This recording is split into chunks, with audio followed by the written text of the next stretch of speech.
And we are live. I think we're going now. This is William Gardner, and welcoming you all in to Adam Munsterteiger's BuffStampede Radio live.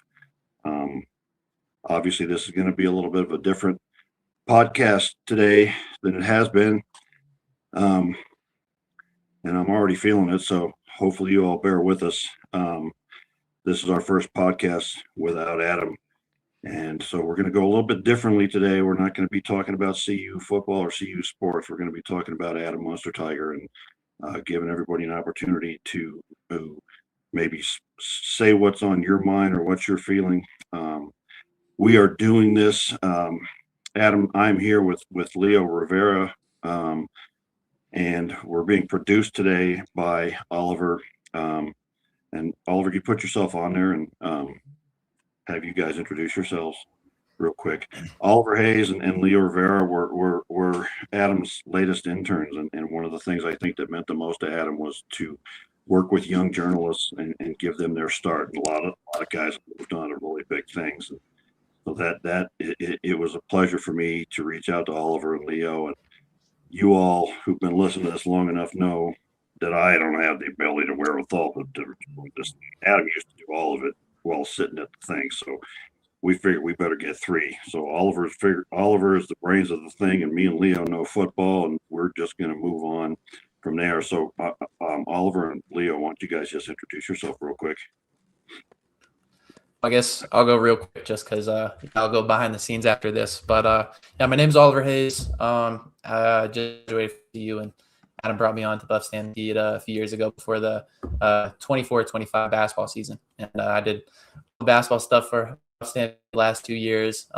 It was an honor. I was able to give Adam and his family a bunch more time to themselves and whatnot. So I couldn't be more grateful to serve them in that way, not only be a part of BuffStampede, but that's my basic little intro. So yeah, Leo, you can get after it.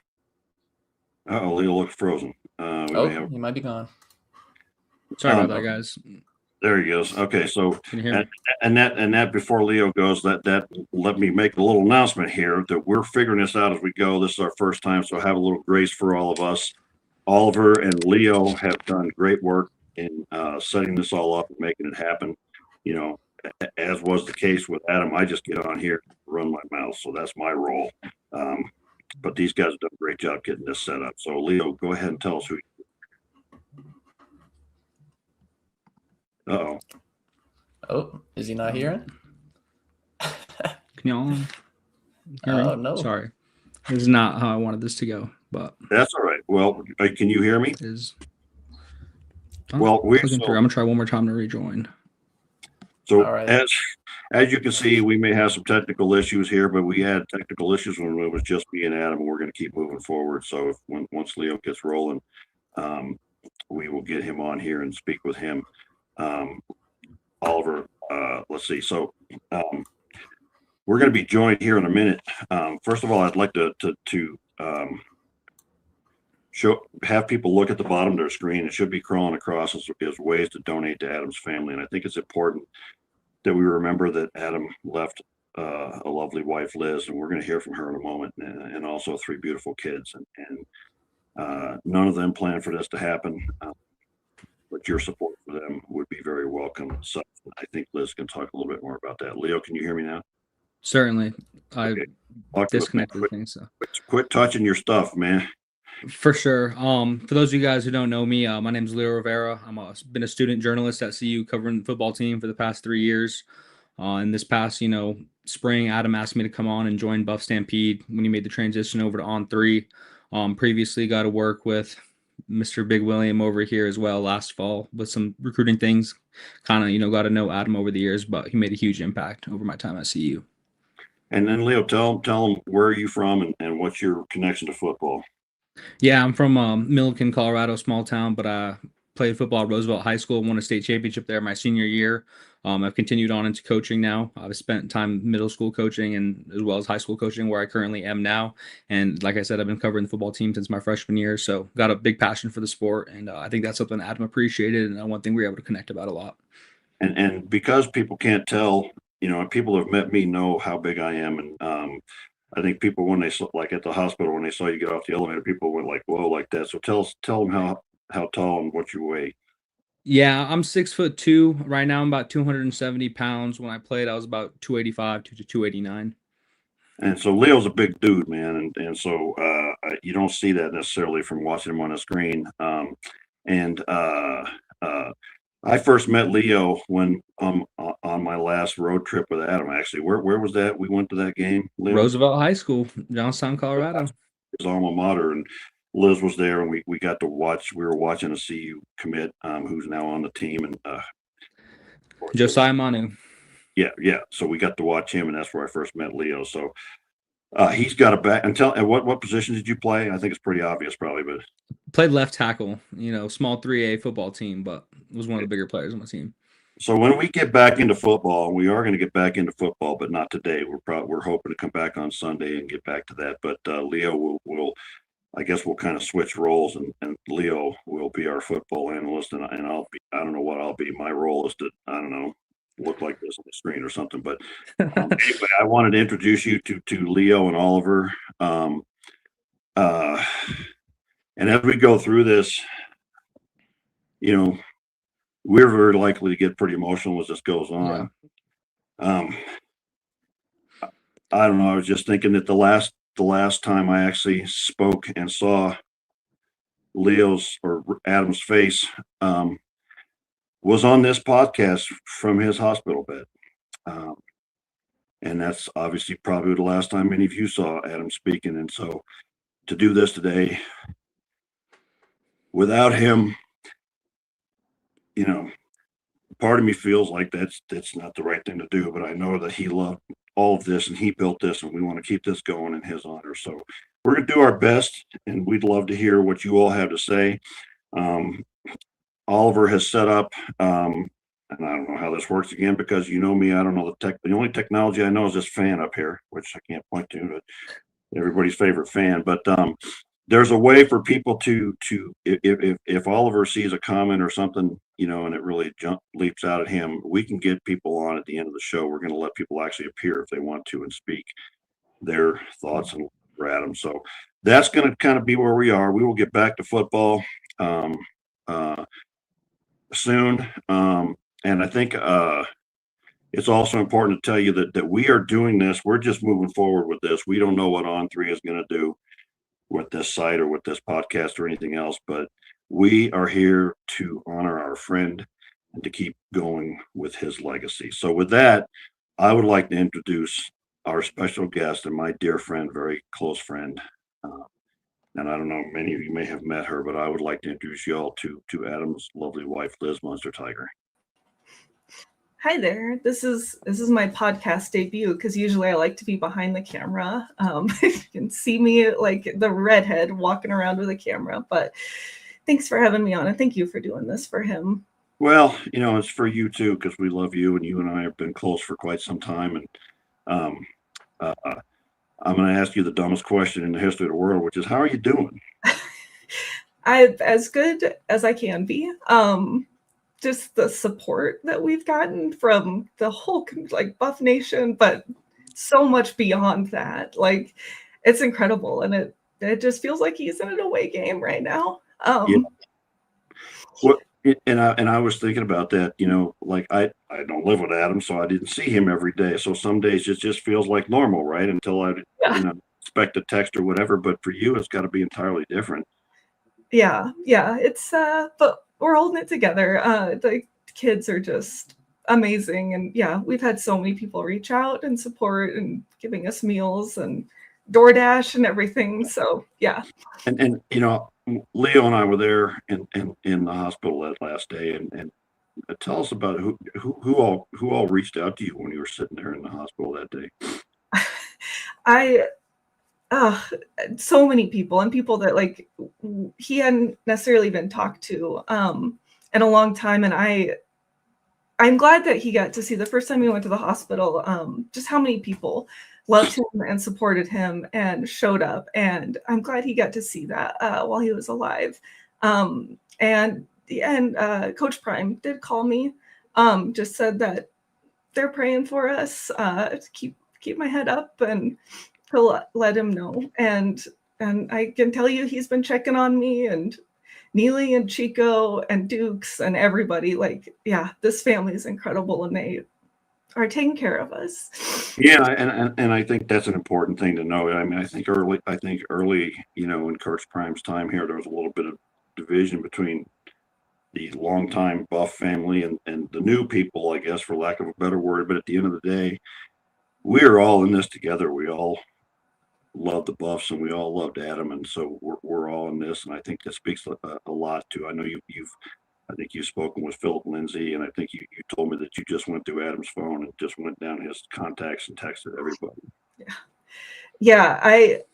When Coach Prime started, like, Adam was the most senior journalist there, and he could have, kind of stirred up an air of competitiveness, and this is my beat. I've been here the longest. I know the history. You guys are new and you don't know. And he never, ever once said anything like that. He loved all the new faces, all the diversity, all the people that were there to cover the team. And he, I mean, you can see like all the podcasts that he did with those guys and reached out to them and, tried to get them the knowledge, get them the history. He was never competitive about it in any way. And I just always thought that was so admirable. He always said, if there's more eyes on the program, there's more eyes on what we're doing too. And so that's why, you let them do their thing and we're going to keep doing our thing. And I just loved seeing that inclusivity that he had for the whole program. Well, and it kind of blows my mind to see those pictures when he had hair, because I had never met him when he actually had hair. I hadn't either. And so, I think I first met you when you were dating Adam, and you came with us to an away game. I want to think it was at the Aurora Stadium out there. Yeah. And you were taking photos, and your photography is fantastic. It's just beautiful, and I think expresses the beauty of the game to me, really. Tell us how you met Adam. We met on Match.com. We had both had previously been married before, and our kiddos are from our first marriages. We met on Match, and I had a bunch of pictures, of course, because I'm a Jayhawk first and foremost. And so I had a bunch of pictures of me, at Allen Fieldhouse on the floor and everything. And so he reached out and sent me a very long message, which I appreciated, and asked me who my favorite KU players were. And I said, well, Danny Manning's the GOAT. Like, he is my all-time favorite. But that would have been after the 2008 championship, and Mario Chalmers' shot that was heard around the world. That one, I was pregnant with Silas, my first son then, and I said, I almost named him Mario because that guy is amazing. He is my favorite. I love him. And I don't remember that, of course, because he would. And this was before Cameo was ever a thing. To propose to me, he actually reached out to the Mario Chalmers Foundation, was able to get in touch with his mom, and had Mario record a video just thanking me for being a fan, and, ended it with, I'm going to throw it back to my guy, Adam, because he's got a question for you. And that's how we proposed. And yeah, but I will say, though, that I did, yes, I did cancel our first date, though. I was going to say, I think you had a story about the first date. So, again, we had both been on all the dating apps, and I was really kind of just getting sick of it. And I'd gone on so many bad first dates, and I was like, okay, I'm going to go on the date with this guy, Adam, and then I'm dating the apps, and I'm taking a break for a while. And I did, and I deleted him while I was waiting for him to show up to the restaurant we were meeting at. And it wasn't because he was late, because he was not late, but I just got there really early. But yeah, that first date, I actually canceled it because I got my best friend texted me that day and said, how do you feel about Earth, Wind, and Fire? And I was like, that's my favorite band. I'm supposed to go on a date hang on, let me just reschedule this real quick. So he, Matt and Brian talked about this in their video, but if Adam teased you, you knew like you were in, and he loved to tease me about that, we've been dating for this long and we would have been one more week, except somebody canceled our first date. Well, I can't blame you for that. I mean, Earth, Wind, and Fire. I mean, I would not. I would pass that up to go on a date with me, but a whole other thing. So, tell us what one of the things I picked up from what you were saying earlier that has always been true is that Adam always had the best. He was always so supportive of everybody, including in his work, people that would be considered rivals, but instead of working against them, my memory is he was always working with them to help out people. Tell us a little bit about that. It's amazing the stories that I've heard. I mean, I feel like, at the end of Hook, where all those kids come forward and say like they're Wendy's kids, like that's how I feel right now, because the stories, he would tell me some stories, but there are so many that are, he took the time after a loss and he had to get back to right, but he would stop and talk to somebody. And it's incredible. And it's really just proof that like, you don't know what's going to make an impact, but he would take the time, he would shake their hand, look them in the eye and talk and really give them advice if that's what they're looking for, or just listen if that's what they needed.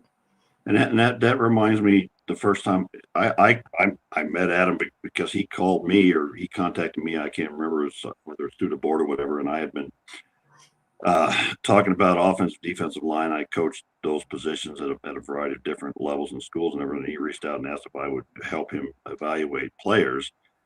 And so, I said, sure. So we went out to Arvada West, was our very first thing, I think, back in 2011, 2012. And I told him right off the bat, I said, look, Adam, if I don't like what I see in a kid, I'm not going to write anything about it or say anything about it because I don't want to talk bad about a high school kid. And Adam's like, no, absolutely. We're not going to do that. Okay. So a lot of times whenever I would write things that are very supportive and glowing about kids. And so people are like, well, he's just a homer. He likes everybody. Like, no, I didn't like everybody. I just didn't want to talk dirty about a kid, And that's one of the things I loved about Adam too, was that, he let them have their moment to make their own announcements of their commitments and things like that. So that was great. And Leo, you're sitting there just nodding. Jump in here, man. You got to learn to push your way in and speak. Well, I think, you guys are doing a tremendous job, honoring Adam. But I think from a student perspective, as someone who kind of, got to be one of those people that Adam was stopping by to talk to and speak with, I just got to testify that he was just one of the most, outgoing, easy guys. He was, able to be vulnerable with you. He would answer any question with no hesitation. And I know we often kind of found ourselves talking about things not even related to football, kind of life, what'd you do in college at Arizona State? Those kind of stories, that really kind of helped guide me. And, he was a person that would want to see you grow and be better and keep showing up.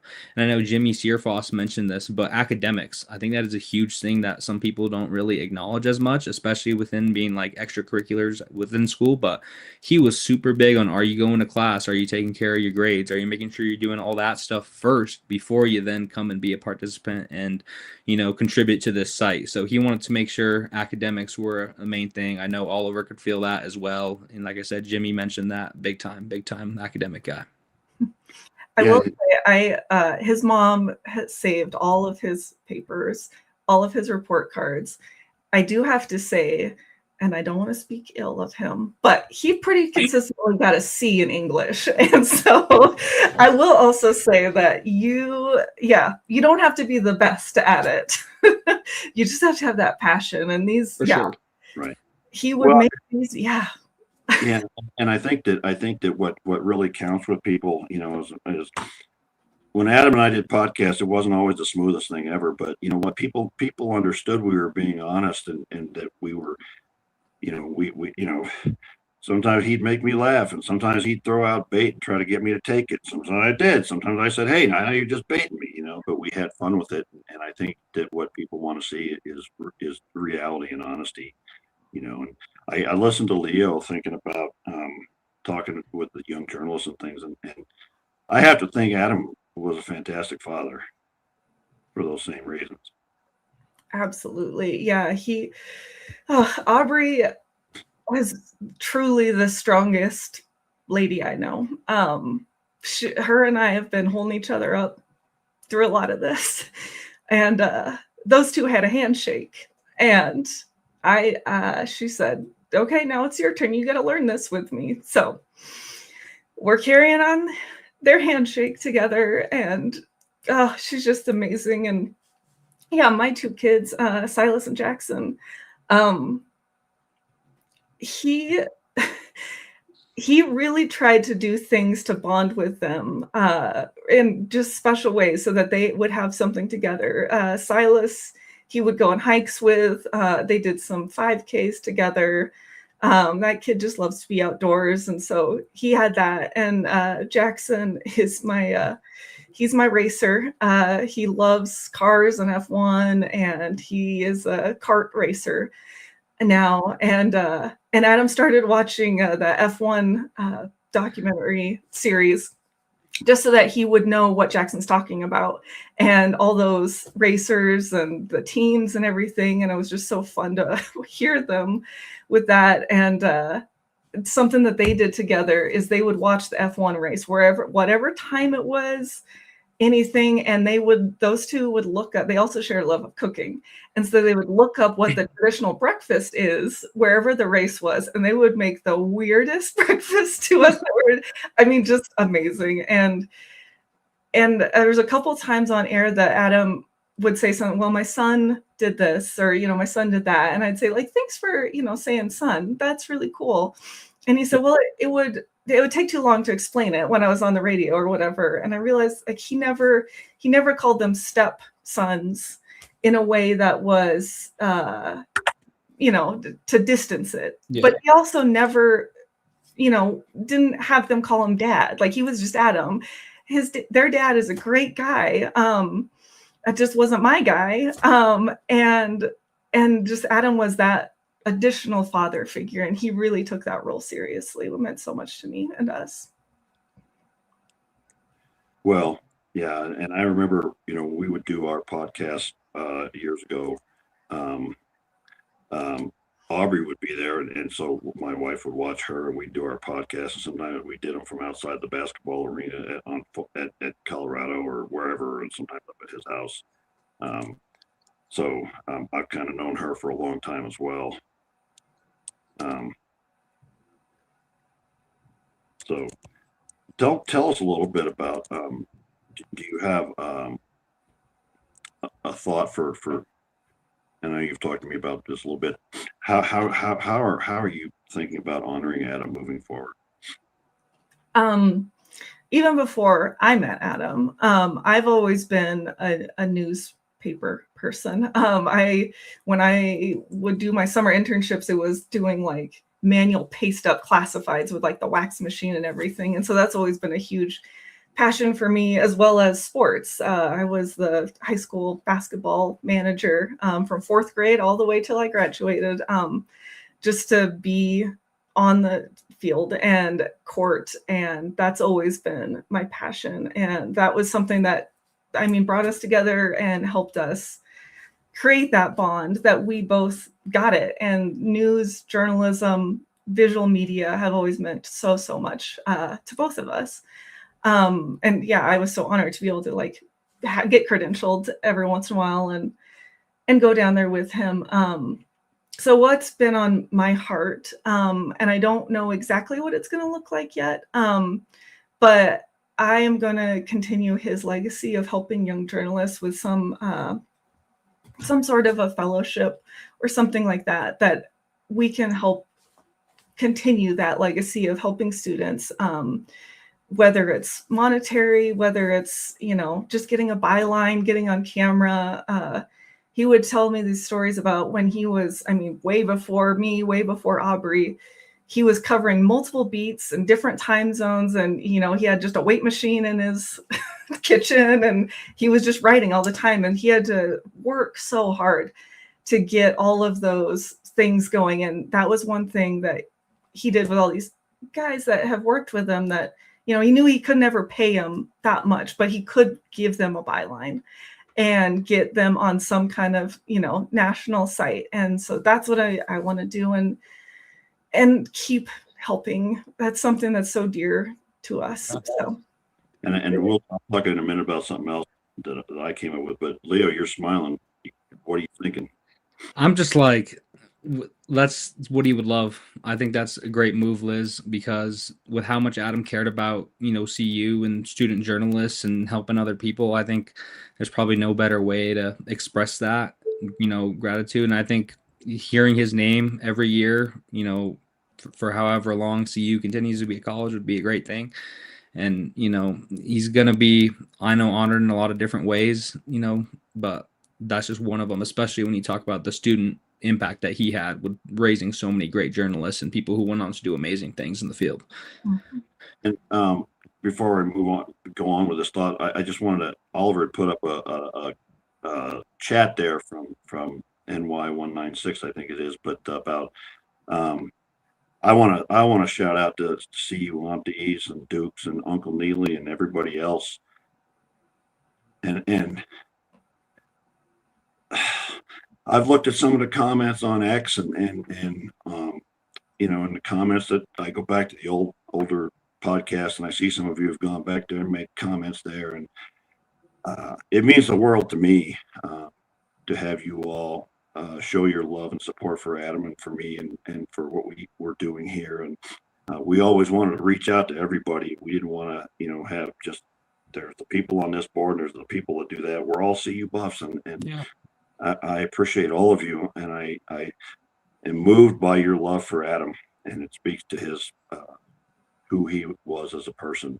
And I was mentioning Liz that so I had come up with an idea for Liz that we want to plant a tree in honor of Adam, and so I picked out an oak tree because it's a mighty tree, and it's gonna be 70 feet tall someday, and it's gonna live for 300 years. And Liz, you had an idea, and the kids had an idea about that. Yeah, I told them about that idea, which they love. And they said that they also want to make sure that there's a bench under it to let people rest. And you mentioned putting Adam's remains with the. Yeah. He'll be part of that tree as well. And I you know, I don't everybody come on and say I got the science wrong, because it's just what I feel in my heart. But we plant that tree on top of Adam's remains, and he's going to be part of nourishing that tree for 300 years. And so long after we're all gone, there will be a massive, you know, they call the oak the king of trees, and it'll be there in a sense with Adam's blood flowing through its sap. So that the next thing we're going to do. And Chico, I see you there, brother, and I'm glad to have you here and appreciate your work with Adam, and he really appreciated and respected you too, brother. So appreciate you being here. Well, Liz, can you tell us a little bit about anything planned for a memorial service for Adam? Yeah, I don't have a date yet, but my phone is actually buzzing right now. So it is in the works. And as much as, you know, a private ceremony or service, he wouldn't like all the attention, to be totally honest.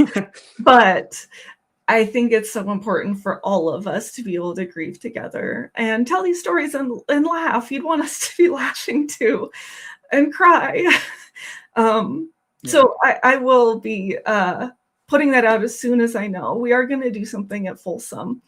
And it's open to everyone, truly anyone who has read. I mean, I've read so many things that people would have coffee with Adam every single morning, and he never met them. It was just reading, you know, the board and all that. And we're all grieving in such different ways. And these stories have helped me and the kids so much. And I just want to hear more. And I want to get us all together and celebrate this amazing man.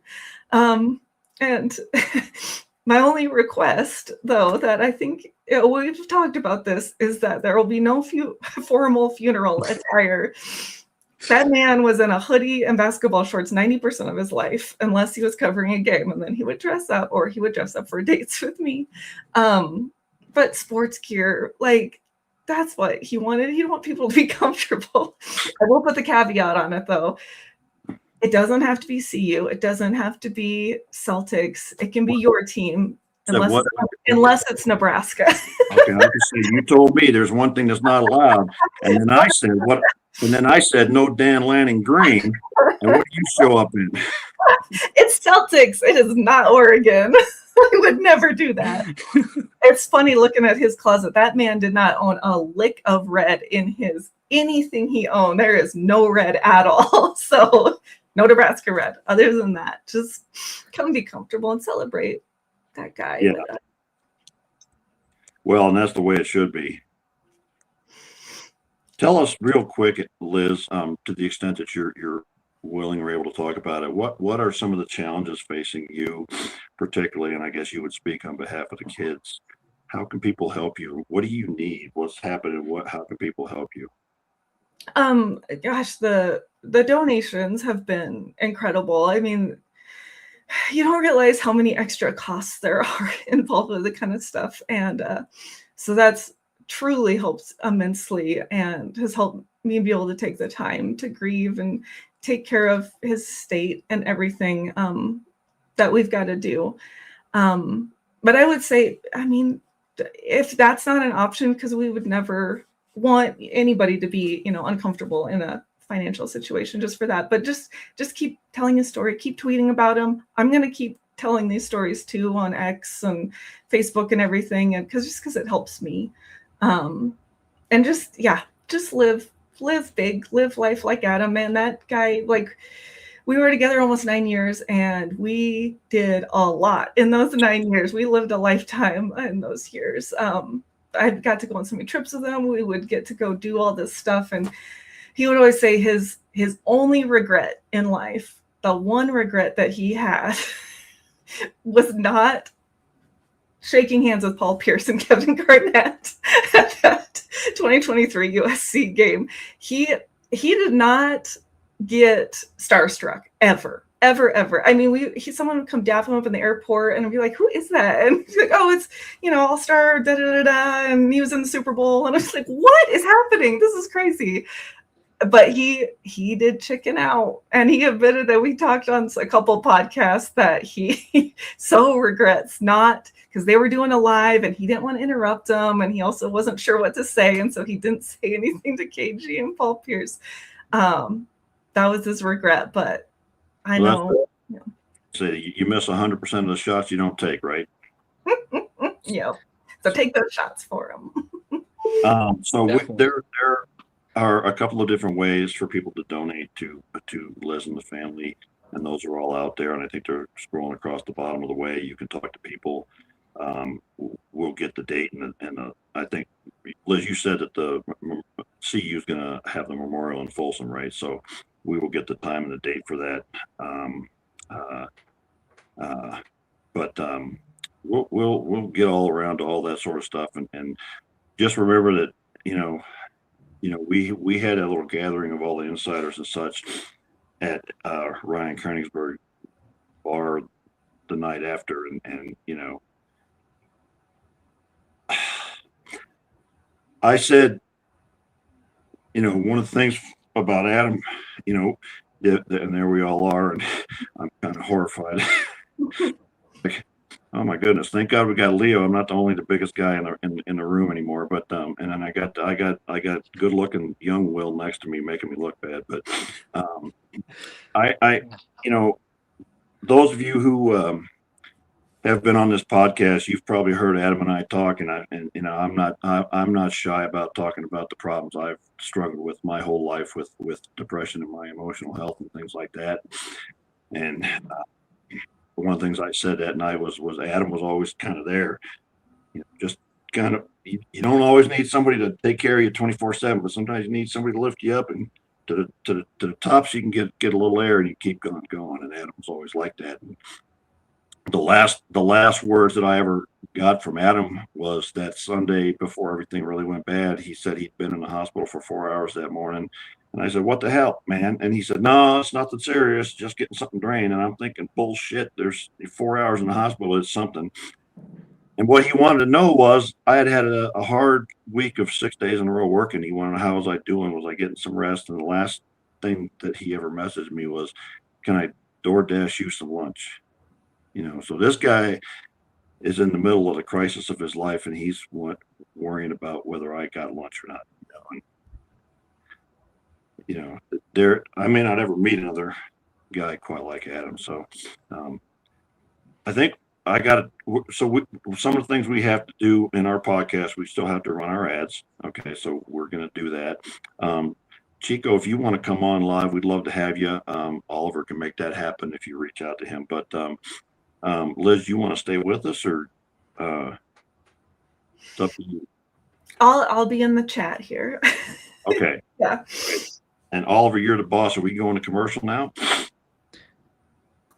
Yeah, I'll send us the commercial. I figure usually I wasn't gonna put the commercials in, but since Adam did them himself, I figured that we'd all see him on the screen. So we'll go to commercial, and then we'll have another quick special guest on after.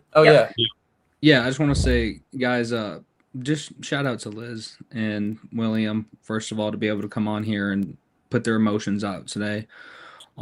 They loved Adam a lot, and like we all did, and he had a lot of love for them, and he spoke about that, and he talked about his people a lot. And so all his family and, everyone, just know you had an amazing impact, and continue supporting Liz and William, please, because they're amazing people, and they need you guys' love, and Adam loved them a lot. Well, I appreciate all of you more than you can imagine, and Adam knew more than anybody else that, and you all have seen it on this podcast. If you've been watching this long enough, I got an edge to me, and sometimes it shows up and it's not, and sometimes it comes out thin air and whatever, but he didn't care, he just loved everybody, no matter who they were, for whoever they were. So on that note, we'll go to commercial, and I think when we come back, we'll have somebody else join us. Thank you all so much for doing this for him. We love you, Liz. I loved all of you so much. Thank you. When one layer isn't enough, we go deeper. Actually, Taco Bell, they go triple. Introducing the Triple Double Crunch Wrap.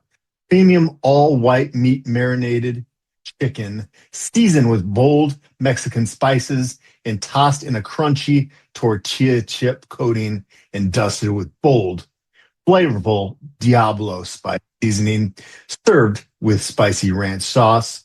And because we couldn't stop there, pair it with Zab's nacho fries. Golden, crisp nacho fries, savory, slow-roasted chicken, warm nacho cheese, freshly prepared pico de gallo, creamy ranch that is infused with Zab's St. Augustine sauce, and a blend of mozzarella, pepper jack, and cheddar cheese. This isn't just a meal, it's a full-on flavor experience. More layers, more flavor, more reasons to be back again at Taco Bell. Because at Taco Bell, they don't do average, they do extra. Triple, double crunch wrap, and only at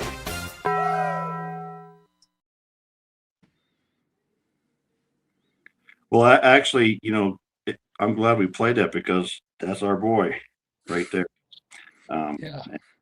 So I'd like to welcome in now somebody I think everybody knows, and who's been working with Adam for a long time, and is really kind of, they say he's not necessarily the voice of the CU Buffs, but he certainly tells us more about the CU Buffs almost than anybody except Adam. So Brian Howell, I would like to welcome you to our podcast. Thanks for having me. Can you guys hear me okay? Yeah, definitely. Yeah. I do want to say real quick, I was laughing at Liz's story about Paul Pierce and KG, because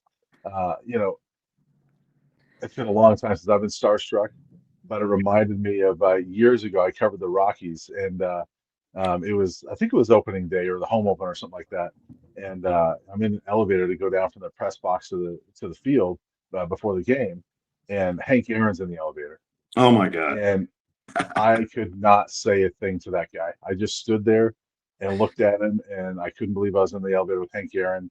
And ever since then, I've always regretted I didn't reach out and shake his hand and say hi to him. And so I know how it feels, because that's a regret I've always had. That's the Yeah. one person I've ever been right with that I just regret that I didn't say anything to him. So I know how Adam feels on that one.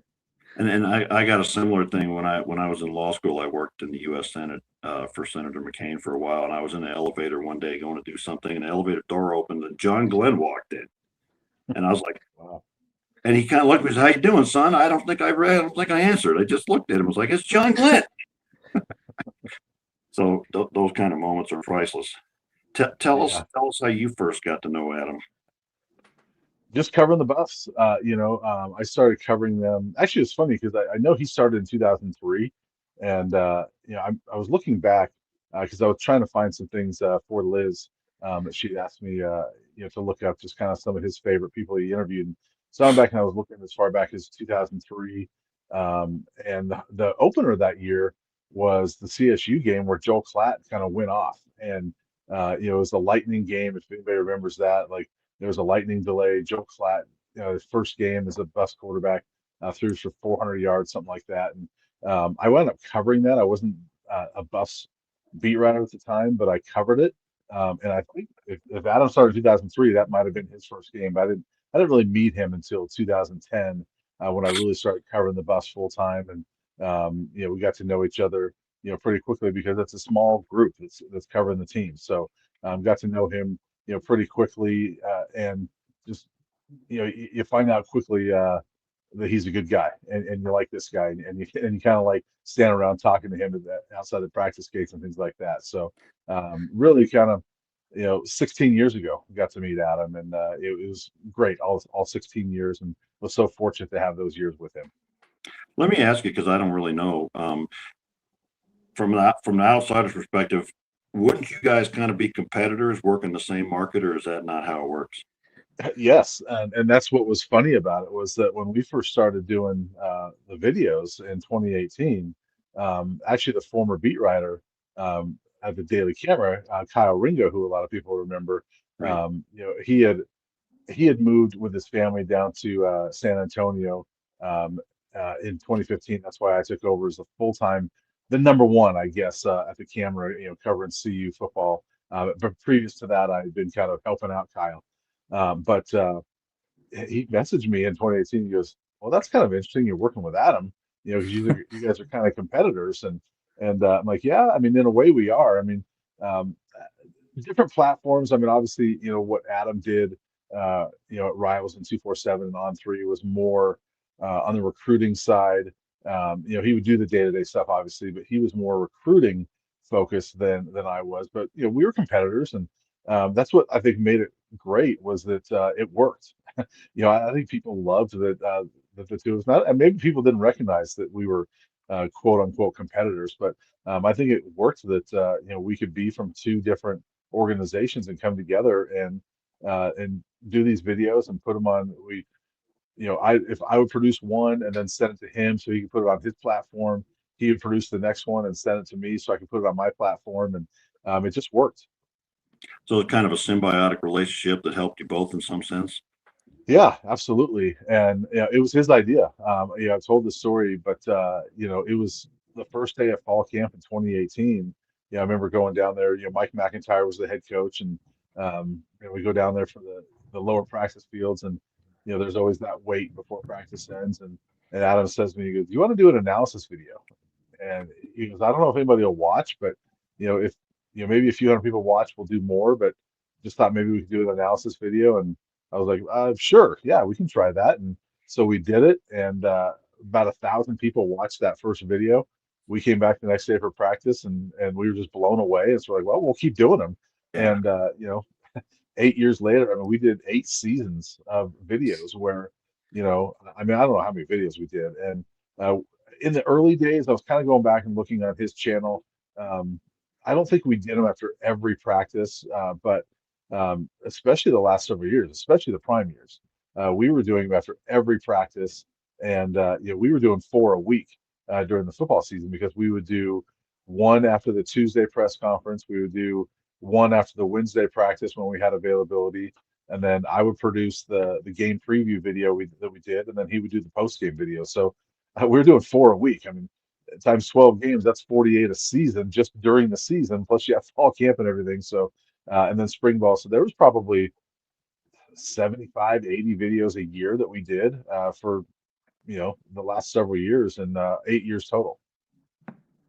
Yeah, and I think it's you guys do this for a living, and you're in front of the media and press conferences and everything like that. It's always kind of amazed me that people tune in to watch my dumb ass talk about stuff. But I thought the same thing about me. Right, I got some appeal. I don't know, right? But tell me, I've talked to Adam a little bit about this, but you said you came on as a beat writer, and let me ask you this first of all, put you on the spot a little bit. I know you've done this with young Leo here. Any chance you continue doing those with the young man? Yeah, actually, in fact, I did a video on my channel this last weekend, kind of a tribute video to Adam. And it was beautiful, Brian. Yeah, I thank you. I appreciate that. And I mentioned in there that this last week, I've thought so often, I'm like, what am I going to do now? I mean, how do I do these analysis videos without Adam? Because that's just, I mean, he was the originator of them, right? And like, how do I do them without Adam? And like, do I do them at all? Am I going to do them by myself? There's plenty of people I could do them with, but everybody's kind of doing their own thing as well. And it was just kind of hit me. I'm like, you know what? Adam gave me the answer. Right. And it was in the spring when there was twice that he had to miss practice. One time was actually because they rescheduled the practice and gave us like 24 hours notice, and Adam couldn't rearrange the schedule. But we were able to get up there. And both times he said to me, he goes, well, if you want, we can maybe do one over Zoom later. Or he goes, you could have Leo do the video. And he goes, I think Leo would do great. And I said, yeah, I could do that. And so Leo and I did them, and Leo did a great job. And so last week, as I was thinking about it, I was like, Adam gave me the answer. And the answer is to work with the students. That's what Adam did throughout his career. He was so good. He's been way better at it than I have, of incorporating the student journalists and the young journalists into what he did. He gave not only Leo but Oliver, Jimmie Searfoss, all the way back to Ryan, all those young guys, an opportunity to write and to be on camera. And he was so good at that. And I think that was one of the amazing things about him. And so I thought the best way, I don't have gobs of money I can throw right onto these things, but I'm like, maybe the best way I could honor Adam is to try to continue that legacy and involve the students. So for those that haven't seen it, I've decided, going forward, I'm going to do analysis videos with the student journalists, and I want to include them, and those that want to be involved and be on camera, I want to give them opportunities to do that. And that's awesome. I think that was important to Adam to pass on, to the next generation that's going to come up. You and I ain't going to be here forever, but these guys, I'll tell you, Leo and Oliver have just taken this thing. I said, look, fellas, I don't know how to do this. I'll show up and I can talk to the camera, but I don't know how to do this. And these two dudes figured it out and got this whole thing going. So they've been fantastic on that. But can I ask you another thing? Can't hear you, Will. Oh, sorry. Can you hear me now? Can you hear me? Oh, looks like we have technical. Can you hear me, Brian? Sorry, I can't hear you, Will. Can you re-sign in, I guess? Or Oliver, can you see if you can help him out? Might be having that issue I was having earlier. Yeah, I think he's having Sorry, the guys, I can't hear Leo anything. had. Okay. I'll tell him to rejoin. See, I know it's Oliver doing something on his end. Yeah. I'm messed up. I don't know. Or maybe I'm just playing games with us. I don't know. All right, if you can hear me, I'm going to pop out and pop back in. Okay. Yes. Perfect. All right, Perfect. sounds good. Perfect. If I can find a camera there. And again, everybody, we're trying to figure this out. Adam and I used to have these kinds of things happen as well, but I want to get Brian back in because I have one question that I want to ask him. All right, can you hear me now? Okay. Yeah, I can hear you. So I was going to add real quick. You were talking about me and Adam doing those, and it's funny because Adam and I had such good chemistry on camera that I was thinking, man, that's what I'm going to miss the most. And I may not have that with the students as much, but I think Leo and I, it's fun doing those, and but it'll never be the same chemistry. And so many people would say it before, but I've heard it so many times in the last week. Like, you know what? You could just tell you guys were friends. Yeah. Just because it was just two friends talking CU football, and so. But that's what I'm looking forward to is hopefully building that chemistry with those students as well. Yeah, and Leo's got lots of personality. He just got to learn to let it out on the screen. Well, yeah, I'll just say quickly, Brian, I know, again, you meant a whole deal to Adam, and just having your guys' cosign, as a young journalist, whether you guys recognize it, I hope this, last month really makes you, especially Brian, recognize, like, it means a lot, just to have that, few minutes to talk and, speak. And I know, Brian, with how much you do, even on the women's basketball side, you've impacted a lot of journalists over there as well. So, shout out to you guys for, being solid guys, because it really does mean a lot. I appreciate it. I will say it's funny because there's been a few times in recent years where I've had student journalists that will come up to me, especially at basketball games, and they'll say, "Are you Brian Howell? Like, I just want to meet you." I'm like, "Why do you want to meet me?" and it's made me realize in recent years, like, oh, I'm one of the old guys now. Okay. Yeah, right. I'm crazy. Brian, do you see the picture up there? Yeah. Tell us the story of that. How'd that happen? Yeah, so that was in Tombstone, Arizona, 2 years ago during the great 2024 season with Travis and Shedeur. And I had told Adam, like, one of my favorite places to go is Tombstone, Arizona, which is about an hour and a half south of Tucson. And I went there several years ago and just love the town. Anybody that's never been there, there's not a whole lot to it. It's just a fun Old West town.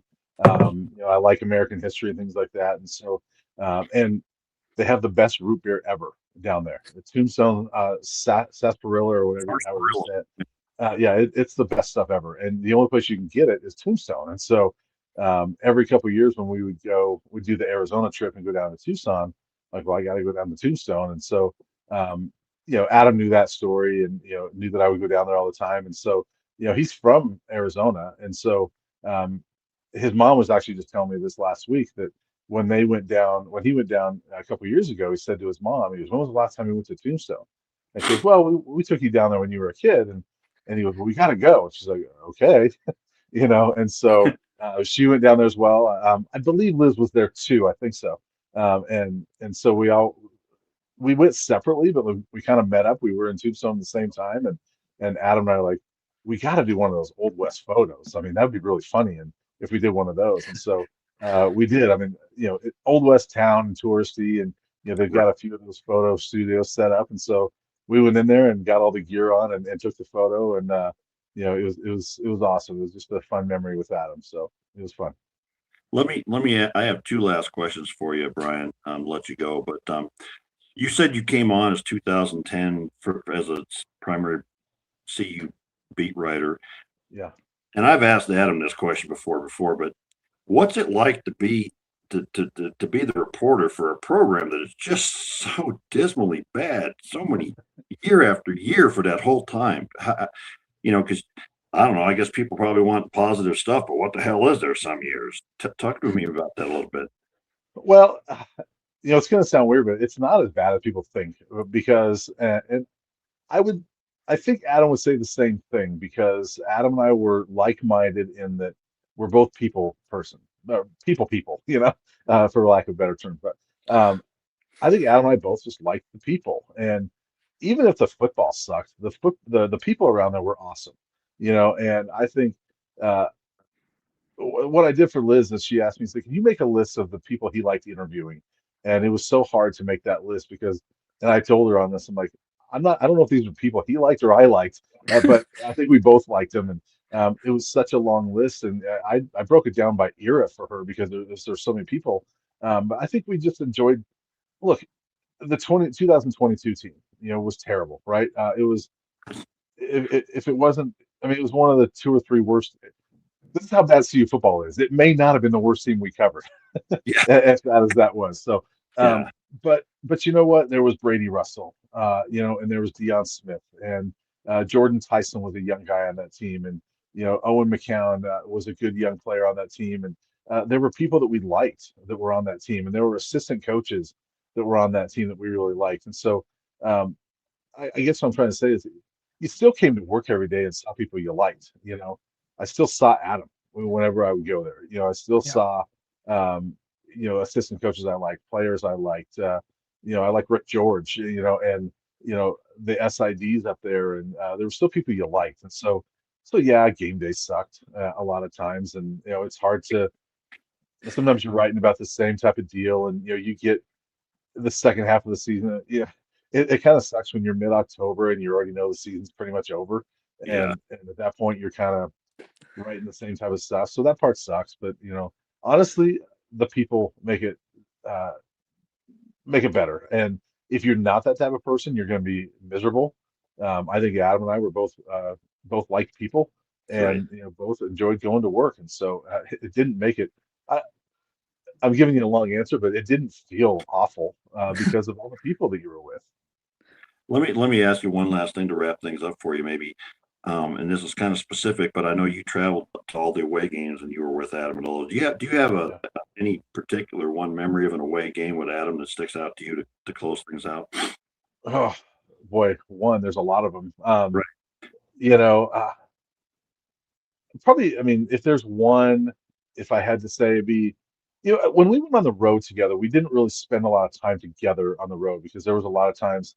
There was times he would bring Liz, and and they would go do some fun things on their own, and I would do my own thing. And so there was a lot of times on the road we didn't see each other than the game. But there was the Tombstone one, obviously, where we saw each other. But one that comes to mind is the Alamo Bowl in 2016, which was a lot of fun. And he didn't get a rental car down there, but I did. So I drove him around all week, and so that was a lot of fun. We hung out a lot. We went out to eat a lot, and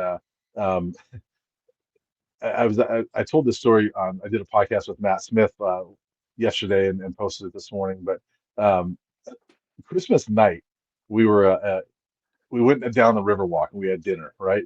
And we go to a burger joint or whatever, and the Broncos were playing the Chiefs. And so we're in there having burgers, and they got the Bronco game on, a couple different TVs, and a place like that, they got TVs all over the place, right? So, and because it's Christmas, it's the only game on.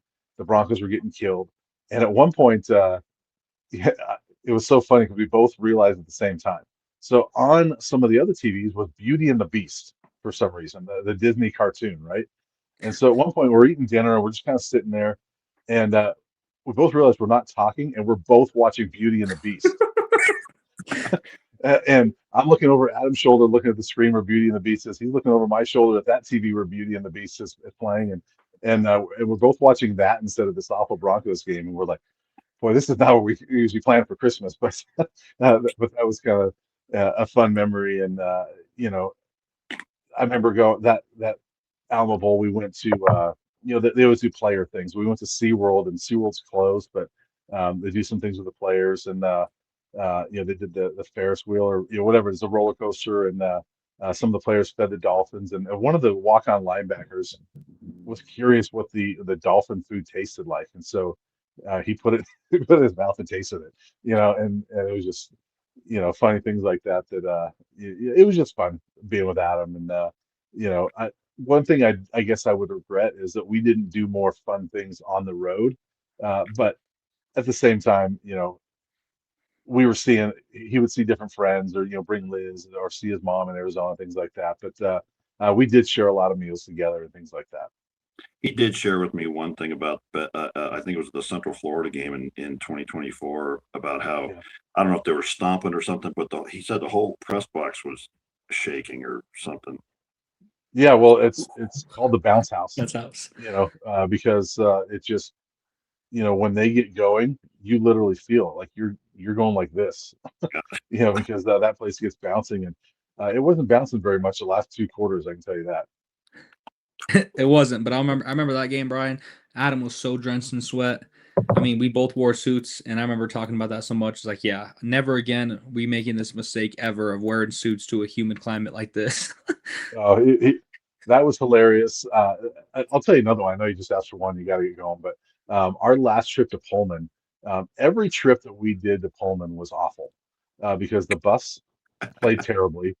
The Yeah. weather was bad. And typically Adam and I would drive to those together because when you go to Pullman, you don't stay in Pullman. You stay in Spokane because there's just not enough hotels in Pullman. And so you stay in Spokane, which is an hour plus drive. And so Adam and I would typically drive down there together.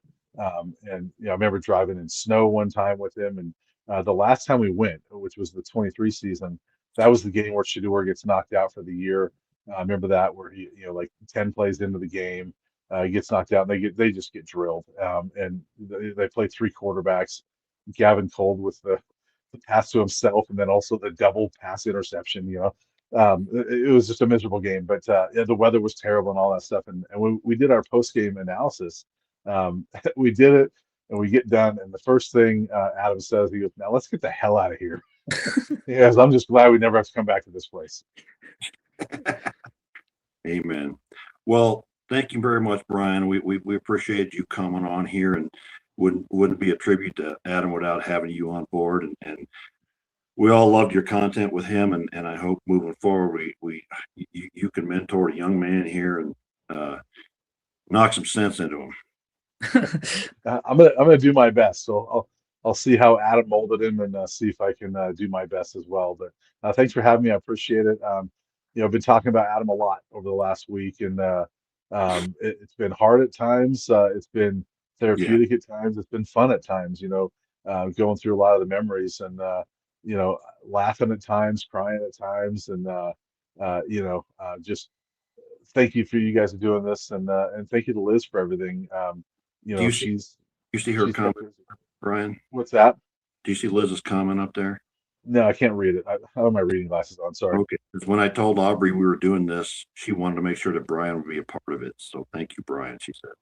Awesome. Well, thank you, Aubrey. I appreciate it. And that was another fun thing, honestly, was, we got to see each other's kids grow up. I mean, he's been bringing Aubrey to practice since she was this little girl that, you try to say hi to her and, little enough that, she's going to hide behind Adam's leg when you first say hi to her, but she's just the nicest little girl. And, I brought my youngest son, Mason, loves going to practice. And so, I assume they met each other. I don't remember, but, because I had Mason with me a lot, he had Aubrey with him a lot. And, Aubrey, grew out of her shell a little bit, but you'd always see her over there coloring or doing homework and things like that. And so, seeing her last week was like, wow, she's really grown up, because I hadn't seen her in a little while. And so, it's just awesome to see the kids grow up as well. And can I just say real quick that, my tribute video, I didn't mention the boys, and I didn't get to know the boys. But I will say this is that Adam loved those boys as well. And one thing that I admired about Adam was that he was all in wherever he was. He was all in on work. There's no doubt about it. But in my conversations with him, I know when it wasn't time for work, he was all in on the family as well. And he loved being with every one of those kids. He loved being with Liz. And he would tell me all the fun things that they would do as a family. He loved all of that. And so my perception of Adam was that whatever the focus was at that time, he was all in on it. Whether it was work, whether it was family, whether it was friends, whatever, he was going to give his attention to that, and he was all in. And I think that's an admirable trait. Well, thank you, Brian. It's been fantastic having you on here, and I know everybody loved hearing from you. So we will let you go now, and we'll look forward to you working with Mr. Leopoldo here. And I hope you have a great rest of your day. Thanks, I appreciate it, Leo. You got to help me. I want to help some other student journalists as well. So yeah, we're gonna get you in contact. Yeah, we'll be in touch with that. We don't need to talk about it here, but yeah, I'm looking forward to that. That's gonna be a lot of fun. But thanks for having me, guys, and we'll see you soon. Thank you. Thanks, Brian. And Oliver, what do we have next, sir? There we go. I was gonna say, coming up next, we got a CU athletic director, or not athletic director, sorry, sports information director covering football, and of course, skiing. But we do have Mr. Curtis Snyder joining us. Appreciate it, guys. Thanks for having me on. Sorry I was supposed to be on earlier. I do apologize. It's been a day, but we're rolling as normal. Everybody's got their job to do. And Curtis, welcome aboard, and thank you for coming to join us. Tell everybody briefly who you are and what you do. Yeah, so I'm the associate AD for athletic communication, sports information here at CU. So I've been around. Many people know my mentor and former boss, Dave Platty. So I took over for him about when Coach Prime came on.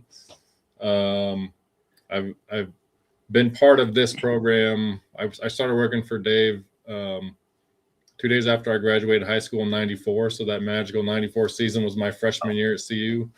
I've been here all but 5 years. I was at Duke for 5 years. So Adam came to CU right when I was leaving for Duke.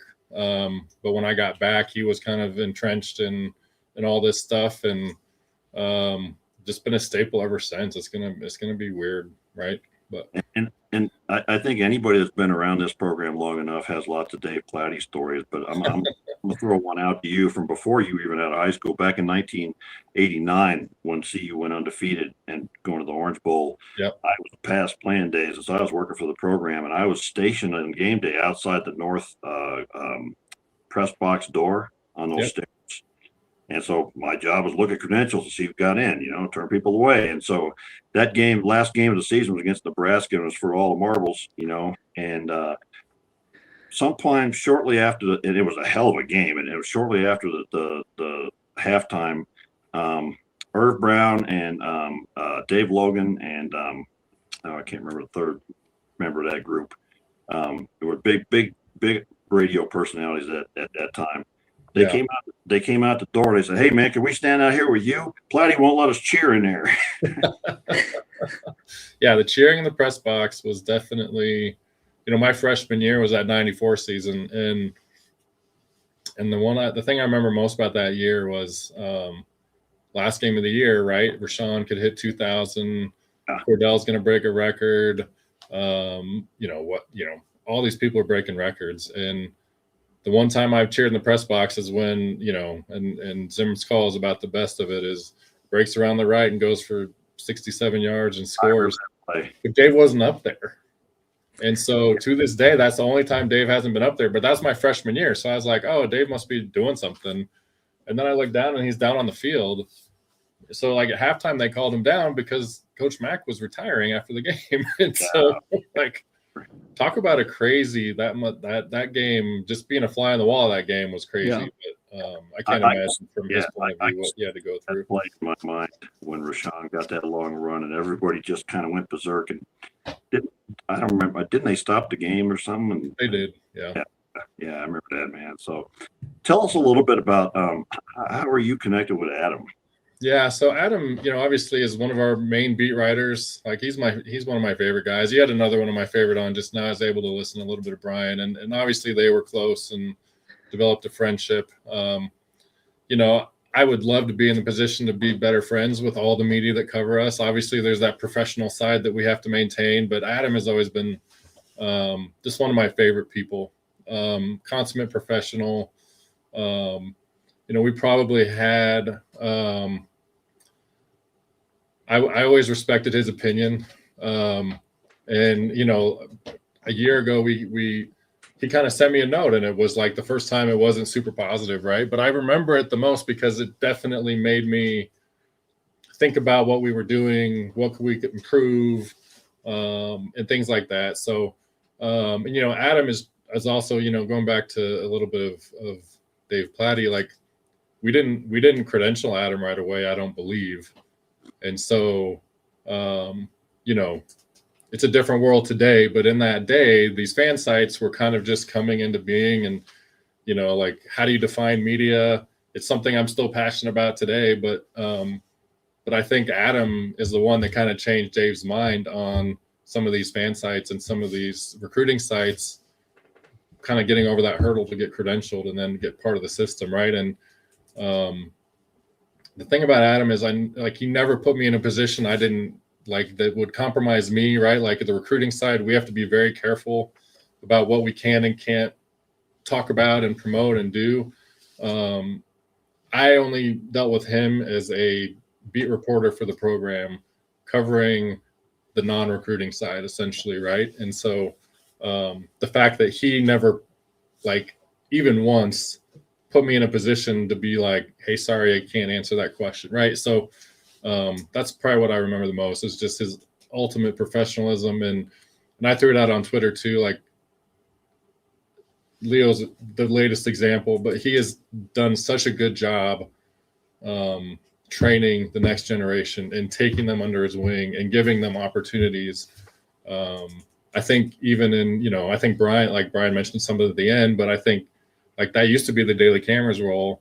And it's not Brian's fault at all that they're not really in that anymore, but like, it's just not set up that way anymore. And a lot of traditional media companies can't take these interns with insurance issues or paying or whatever. Right. And so, I have a good batch of 20 or 25 students, but I know like Adam has always kind of sought out the next student journalist that's done good at the CUI or the at Skill Buffs or the Bold, and really taken them under his wing and given them opportunities. And, that tree he's built is amazing, second to none. And I think that's probably what we're going to miss the most in terms of his professional side for sure. And I imagine, the definition of journalism has changed so much in the last 20 years. I mean, back in my day when I was at CU, probably when you started this, you had the news channels and ESPN, and you had 3 papers between Denver and Boulder, and, it's entirely different now. Tell us a little bit about how that's sort of evolved for your job. Yeah. So, and I do, like, I'm on the, it used to be called COSIDA. It's now College Sports Communicators. I'm on the D1 board, and every time we have meetings, I'm the one ranting about, like, because I mean, that game you mentioned in 1989, that Nebraska game, I think that was the credential hole. I think we had 600 media in the building that game. That first year, Coach Prime, we had 3 games over 900. And so, and that's 900, like that's 900, and I'm being strict, right? Like, I'm trying to be consistent. I try to be very consistent with what we offer. Right now the big thing is like you have to own your medium, and so like Buff Stampede is a medium, right? You guys own it. Like this YouTube channel would not be credentialed, the Instagram account wouldn't be credentialed because you guys don't own Instagram. You're not Meta, right? You're not Google. But owning that medium is kind of where we draw the line now. But I also think we have to train, we have to give opportunities to, we have to let the door in for that next generation. And kind of what I try to tell people is like, I'm with you, I'm on board, but like, it can't be our football team. Like, there's so many, like UNC football, DU hockey, like they will talk to you and allow you to get some experience. So don't always just come for the one that you want to get into the game type of thing. So it's really hard to kind of differentiate those who are serious and those who aren't. But but you said it, right? Like, the traditional media is still part of it, but TV stations have fewer sports people. My wife worked in local sports, TV sports for 20 years. That's changing.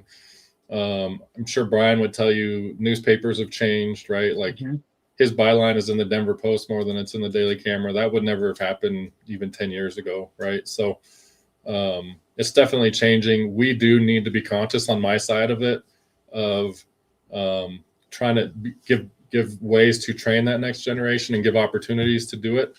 And I think that's where, like, Adam and I shared that passion, because we did kind of, in my first year in 23, that season was so crazy that we did restrict kind of press box down to like 2 people per outlet on the field, like photo, and then 2 people up in the press box. And after talking, thinking through him and some others, I made an exception. If you have a current student journalist, I'll give you another seat.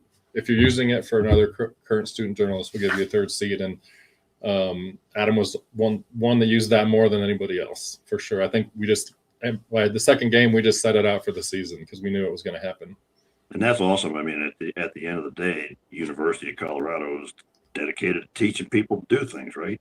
Yeah, they're here to get an education, right? So that's fantastic that your office is able to do that. Let me ask you I'm going to have two last questions. What's the job of the sports information director? Is it to promote Colorado sports? And then my last question is, if you finish up with tell us a memory that you have with Adam that sticks out to you. Yeah. So I'll I'll give you my 30,000 foot speech, because I talk to, like, when we hire students, I give this speech. I think during COVID we were under scrutiny as a department, and I think we're kind of in a COVID 2.0 with rev share and all that stuff right now. Like, we're really being looked at, and so content, we're in charge of all the content. Like, my staff does a good majority of the social media for the department. We do have a creative department that is growing.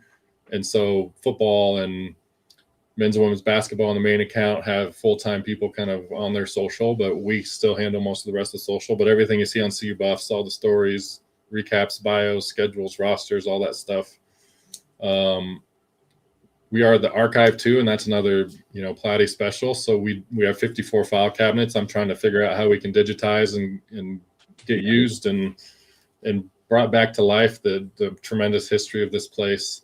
I say event management, and that's not party planning, but every event that has media, we're there. And so, running the football press box, running the press row, we're also in charge of all the results and stats and all that good stuff. And then there's a fourth, media relations. So we're the conduit to the media, right? And so that's, it looks different for each of our sports on that regard with media, but those are kind of the 4 buckets that we do. So content, media relations, event planning, and archivists is what we do. I think I have a lot of favorite moments with Adam. I think, and I'm a little jealous of Brian, just because they're kind of on that same side, that they did develop that relationship. I would, and just seeing Liz around too, like, she kind of started coming more as the photographer and all that. So I think it's probably not like as good of a story as Adam, but just seeing him, he did bring Aubrey a few times, to the press conferences or to sit in the back, and I could tell that they were close and they meant so much. And it's just going to be missed, right? Like, it's the smile, he was definitely, trusted in that room, and not everyone's trusted in that room, and you have to earn it. Yeah. And so I don't, he's just going to be missed. Yeah, we have to have you back on here, because I got 100 questions for you, man. Yeah. That's and how it works and everything else, and the trust and everything else. But we got to get you back to your day and move on to our next thing. But we really appreciate you coming on for us, brother. Well, I appreciate you guys, and Leo, you're doing great. Like, keep it up. Thank you. And Buff Stampede is like, it's there. It's not going anywhere, and the foundation he built will live on, and we're here for it, for sure. Yeah, that's what I said about. I don't know if you've met Young Will, but I said at our little thing that one night, I said, nobody wants to look at this on the screen. Everybody wants to see these guys. Well, you're good, man. Appreciate you guys. Thanks for everything you do. Thanks for doing this for Adam. Yeah, Curtis, you mean a lot to have you come on, because spending so much time with him over these last few years. So thanks so much for joining. Yeah, appreciate you guys. Thank you. All right. Oliver, what's our next step here, my friend? All right, so we're gonna be messing around with things for the call-ins. It may not go exactly perfect. Obviously, this episode hasn't gone exactly perfect all the way through, but we're gonna go to commercial. While we're doing that, I'll put the link for people to join the StreamYard in the description. We're going to start with David Talks Buffs after the commercial. And then after that, whoever calls in, you can join with the camera or camera off, whichever is best for you. And, share a little bit about Adam. And we'll kind of just see how it goes. So let's head to commercial right now. And we'll come back with David Talks Buffs and all the call-ins afterwards. Is your business growing but not quite ready for a full-time CFO? Macaulay Capital offers fractional CFO services for companies doing more than $3 million in annual revenue. You get expert financial leadership without the full cost. Learn more about how you can improve your business's profitability and cash management at MacaulayCapital.com. If you know Boulder, you know the Hungry Toad. We've been serving this town since 1991, long before the lines on Pearl Street. Just north of campus, we're your local British pub with proper fish and chips, quality burgers, a scratch kitchen, real English cask ale, and no tourist fluff. We support CU football, women's soccer, and the loyal fans who keep it local. The Hungry Toad, Boulder born, Buffs proud. And I gotta say that watching that ad, okay. Give me a breath. Give me in here. That ad reminds me that the next thing Adam and I wanted to do was Hayes and Rivera, who's the owner of the Hungry Toad, was coming back, and we want to go down there and have lunch. So, Hanson, we're gonna come out there and have lunch with you, and Adam will be there in spirit. So, with that thought, let me move it on to you, David. Tell everybody who you are. All they probably already know, and it's your camera. Yeah, well, first, just want to say, Leo, William, Liz, Brian, Curtis, everybody who's been on here. This has been a beautiful tribute to Adam, and again, my deepest sympathies and condolences for all of you guys with Adam passing. And yeah, there's going to be a big hole in Buff Nation. It won't be the same, but we'll do our best to carry on in his memory, and this is a great start to that. So I just want to say a couple things. If you guys don't know me, I talk Buffs on my YouTube channel. And I got started kind of just briefly on like a medical leave from work just right after Prime was hired here to see you. And I was like, well, maybe I should start making videos and doing this kind of thing. And I just wanted to share how much it meant to have Adam reach out to me to start collaborating. We did a handful of shows together. I think pretty much all of them were done before I moved to San Antonio. But in terms of fostering that community of like collaboration, instead of what Liz talked about and Brian talked about, instead of like making it competitive, like he really was, I think, a unifier with journalists, with content creators, with anybody that was really interested in just talking about the Buffs. And that was contagious. Like Brian mentioned this, like when we would record an episode, he would always be like, hey, why don't you post this on your channel first? Or why don't you host? You should be able to get some more traffic that way. Or just always wanting to do what he could to help others get the word out or bring in more traffic and viewership. And so that type of selflessness, again, I think it's something that's always inspiring to me, something that I will try and carry on as much as I can. But when he asked us, like the spring preview, William, when we met in person, that's probably been like the highlight of doing this whole YouTube thing, was being invited to be there with you and Sean and Adam. And, I still haven't watched it, William, but I still have True Detective queued on my HBO account. I remember talking about True Detective. You're like, man, you got to watch it. But just the first and last seasons, though. Yeah. Yes. I remember you saying that. And, I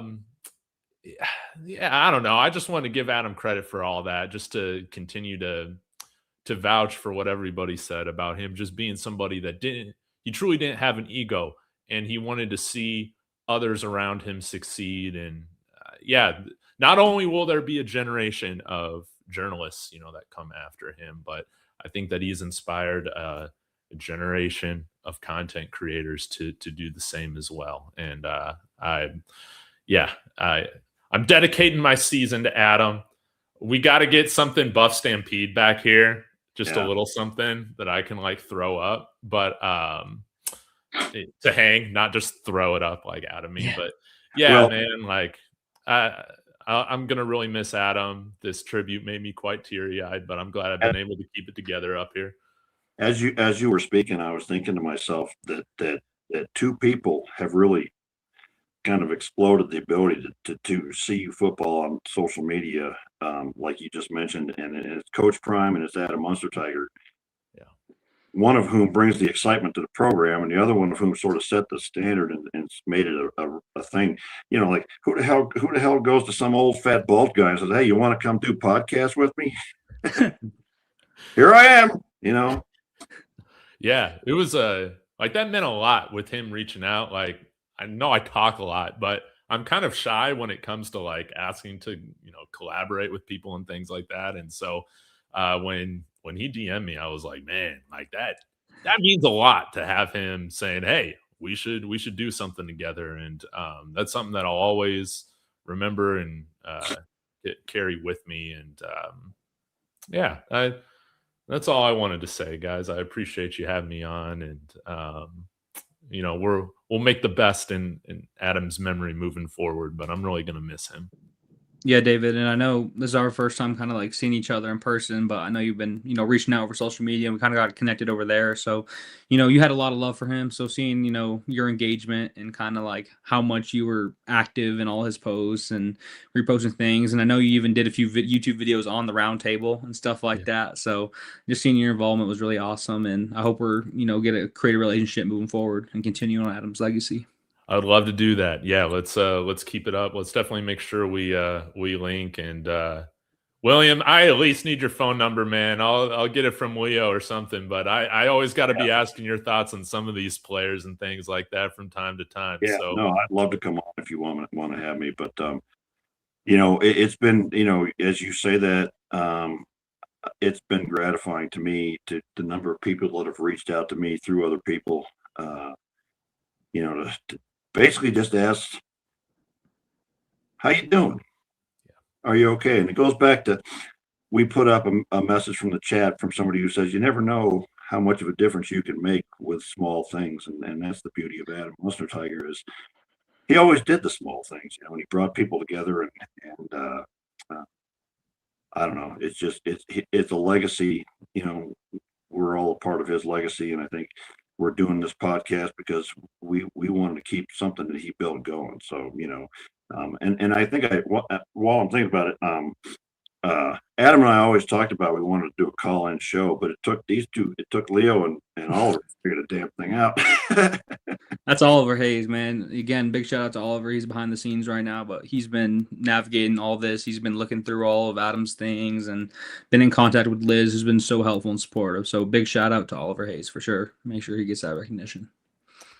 Yeah, and David, you're a great voice to a lot of people out there that want more information about CU football and what have you. But I'll just throw out, back in the 80s, when I first started being a CU fan and playing there, and after my days, is there was one radio guy, and he had a show on Saturdays, and that was it, and there were the Denver Post and the Rocky Mountain News and the Daily Camera occasionally had something, but there wasn't anything like now when there's a variety of different platforms talking about CU football. So we appreciate you, man. Oh, absolutely. Well, hey, Buff Stampede is the gold standard. So yeah, y'all are paving the way, and man, I'm glad y'all are going to keep doing things, with Buff Stampede. We need your voices more than ever now. So look forward to chatting, and you guys are fantastic. And again, we don't know yet what will happen with Buff Stampede. I believe that title belongs to Adam, but I'm not sure. Liz and I are talking about that and the legal sides of it, but ultimately On3 has ownership of something. I don't know what the legalities of all that. Adam had the contract, not me, but we will see how everything goes moving forward. I hope one of the things we show today is that these young guys can keep the ball rolling. Mm-hmm. That was one of my goals as well today. Part of honoring Adam is to help out his guys make it. Mm-hmm. That's beautiful. Well, thanks for joining us, man. You got it. Go ahead if you got something. No, I was just gonna say, that's it. Like, I'm looking forward to what you guys are gonna do. And again, my prayers and condolences to you guys and to Liz and all the friends and family of Adam. So he's truly somebody special, and this is a great tribute. So thanks again for letting me say a few words, and we'll talk again soon. Thank you, David. Thanks, David. Hey, Oliver, can you throw up? There's a chat in the comment from Chef Harleyville about there you go. That's the one. Thank you, man. You were on it, brother. Hey, but did you give me a hamburger and bring it back? Never mind. I wanted to put this up there because way back in the first year or so with Coach Prime, there was a little bit of this back and forth about new Buffs fans and old Buffs fans, and Adam and I always wanted to make sure that everybody felt welcome there. To him, and he said to me that he said there's no old and new Buff fans, there's just Buff fans, and he always talked about how he said he had a responsibility to everybody out there to give them the best content they had. And so I really wanted to put this message up there and say that was important to Adam, and it was important to me, too, because I didn't want to have there shouldn't be a break between old and new. What the hell, man? We all just want to see this team succeed, and for my part and for Adam's part, we love the excitement that Coach Prime brought to this whole thing, and I think he's going to continue to do that. So I just wanted to recognize this particular message and comment on it. So thank you very much. Yeah, shout out Chef Harley. She's really active on Twitter and stuff. Always been engaging with Adam's content and everything too. So big shout out. Yeah, and Adam loved all you guys, man. I mean, it sounds cliche to say it, but we would talk about. I would say to him, I can't believe I was like, I can't believe people watch us. He's like, you have more of an impact on people than you are aware. So thank you all. I know we're not done here, but I think Oliver's got somebody else that wants to come on live. All right, now here's another one that's just like you just got out of bed. I don't know. Yeah, I didn't expect to be on. I was on a run. I went on a little run and then I came back. I was listening to it and I was like, I didn't know I could come back on. So I didn't know if I should throw a hat on or not. But I got a message. So okay, let's just start with tell us who you are and how you're connected with Adam, Jimmie. My name is Jimmie Searfoss. I'm a sports reporter over at 9 News right now, but I started in college writing for Adam. So sophomore year, DM'd him. It was a Carl Durrell year. We're fixing to have the worst season ever. So I DM'd him because I needed an internship to write. So I reached out to him and he was like, all right, well, let's get together in the spring. We'll figure it out. I met him at a bird call and was kind of just going ever since. I wrote for him for, I guess, that semester. And he was like, oh, I like your stuff. You want to just stick around? I was like, yes, please. So, tell everybody where you are now, man, because I saw you on TV the other day. Yeah, I'm at every day. News. So I run the prep rally. So I do all the high school sports reporting for them. For who? I didn't hear it. 9 News up in Denver, Colorado. So kind of a nice little, it's a great path that started with Adam. Adam kind of put me in a spotlight and then Prime got there and, Well, Jimmie, dudes that look like you get on TV. Dudes that look like me don't get on TV. Don't even give me that. We got everybody on air, especially that got good opinions. We'll get everyone on there. Yeah. But yeah, no, we've been around. Yeah. You see that photo up there. Tell us what you remember about Adam and what really touched you about working with him. Well, first off, writing for Adam was kind of I didn't realize how big of a thing it was when I reached out to him. I just found the biggest guy that, wrote for CU that I could find on Twitter, had the most followers. And I tried to write for him. I didn't realize getting to know him, just how big that was. And it was a big point of pride for me to write for him once I started learning and figuring that out. Because we would have these meetings with the student broadcast club over at Colorado. And I would kick back and I'd be like, well, you guys do your thing. I'm gonna go write for Adam and establish connections. And Adam was always really generous with his pay too, and made sure that we were all getting paid fairly. So when we had a trip out to Vegas for the Pac-12 championship, I felt like such a prideful guy because I was like, I'm with Adam. You guys write for free, and I'm gonna go have a good time and getting paid throughout going to Vegas. And then also Adam was looking out for me in Vegas, just making sure I wasn't going crazy. And Leo brought it up earlier, just, getting through classes and everything like that, making sure that I was going to class on time. And mostly because my parents one time came out to see you for a family weekend, and they ran into Adam. They shook his hand, and he was like, "I met your mom." So, you need to make sure you're getting to class on time. So, but yeah, he was like a dad in Colorado for me, when I didn't have one around. So that he was always taking care of me and making sure we were all straight. Yeah, it's awesome to have you on here, and so on these podcasts, there's income from YouTube and there's income from the sponsors and whatever. And Adam always insisted on splitting that with me, and I'm gonna tell you right now, Liz, if you're still out there, I ain't taking no money. So you send me money, I'm gonna send it back, or continue to send it to me. I'm gonna send it to University of Oregon. So don't do it, okay? If you want to share it with Leo or these guys, but that's one of the great things about Adam is that he always wanted to share everything he had and share his knowledge and everything else. And like I said, I think to David is he kind of made the I think there was a time back at the beginning of it when like recruiting websites were kind of had a seedy reputation, and probably still do to some extent. But I think Adam was one of the guys that really took that to a higher level. And as Curtis Snyder said, he's the one that made it reputable to see you. And I think a good way to Curtis, I can't believe, first of all, great getting Curtis on. I can't believe he did this. Well, that's Oliver, man. That's all. I can't believe he did it. Like I said, I show up and run my mouth.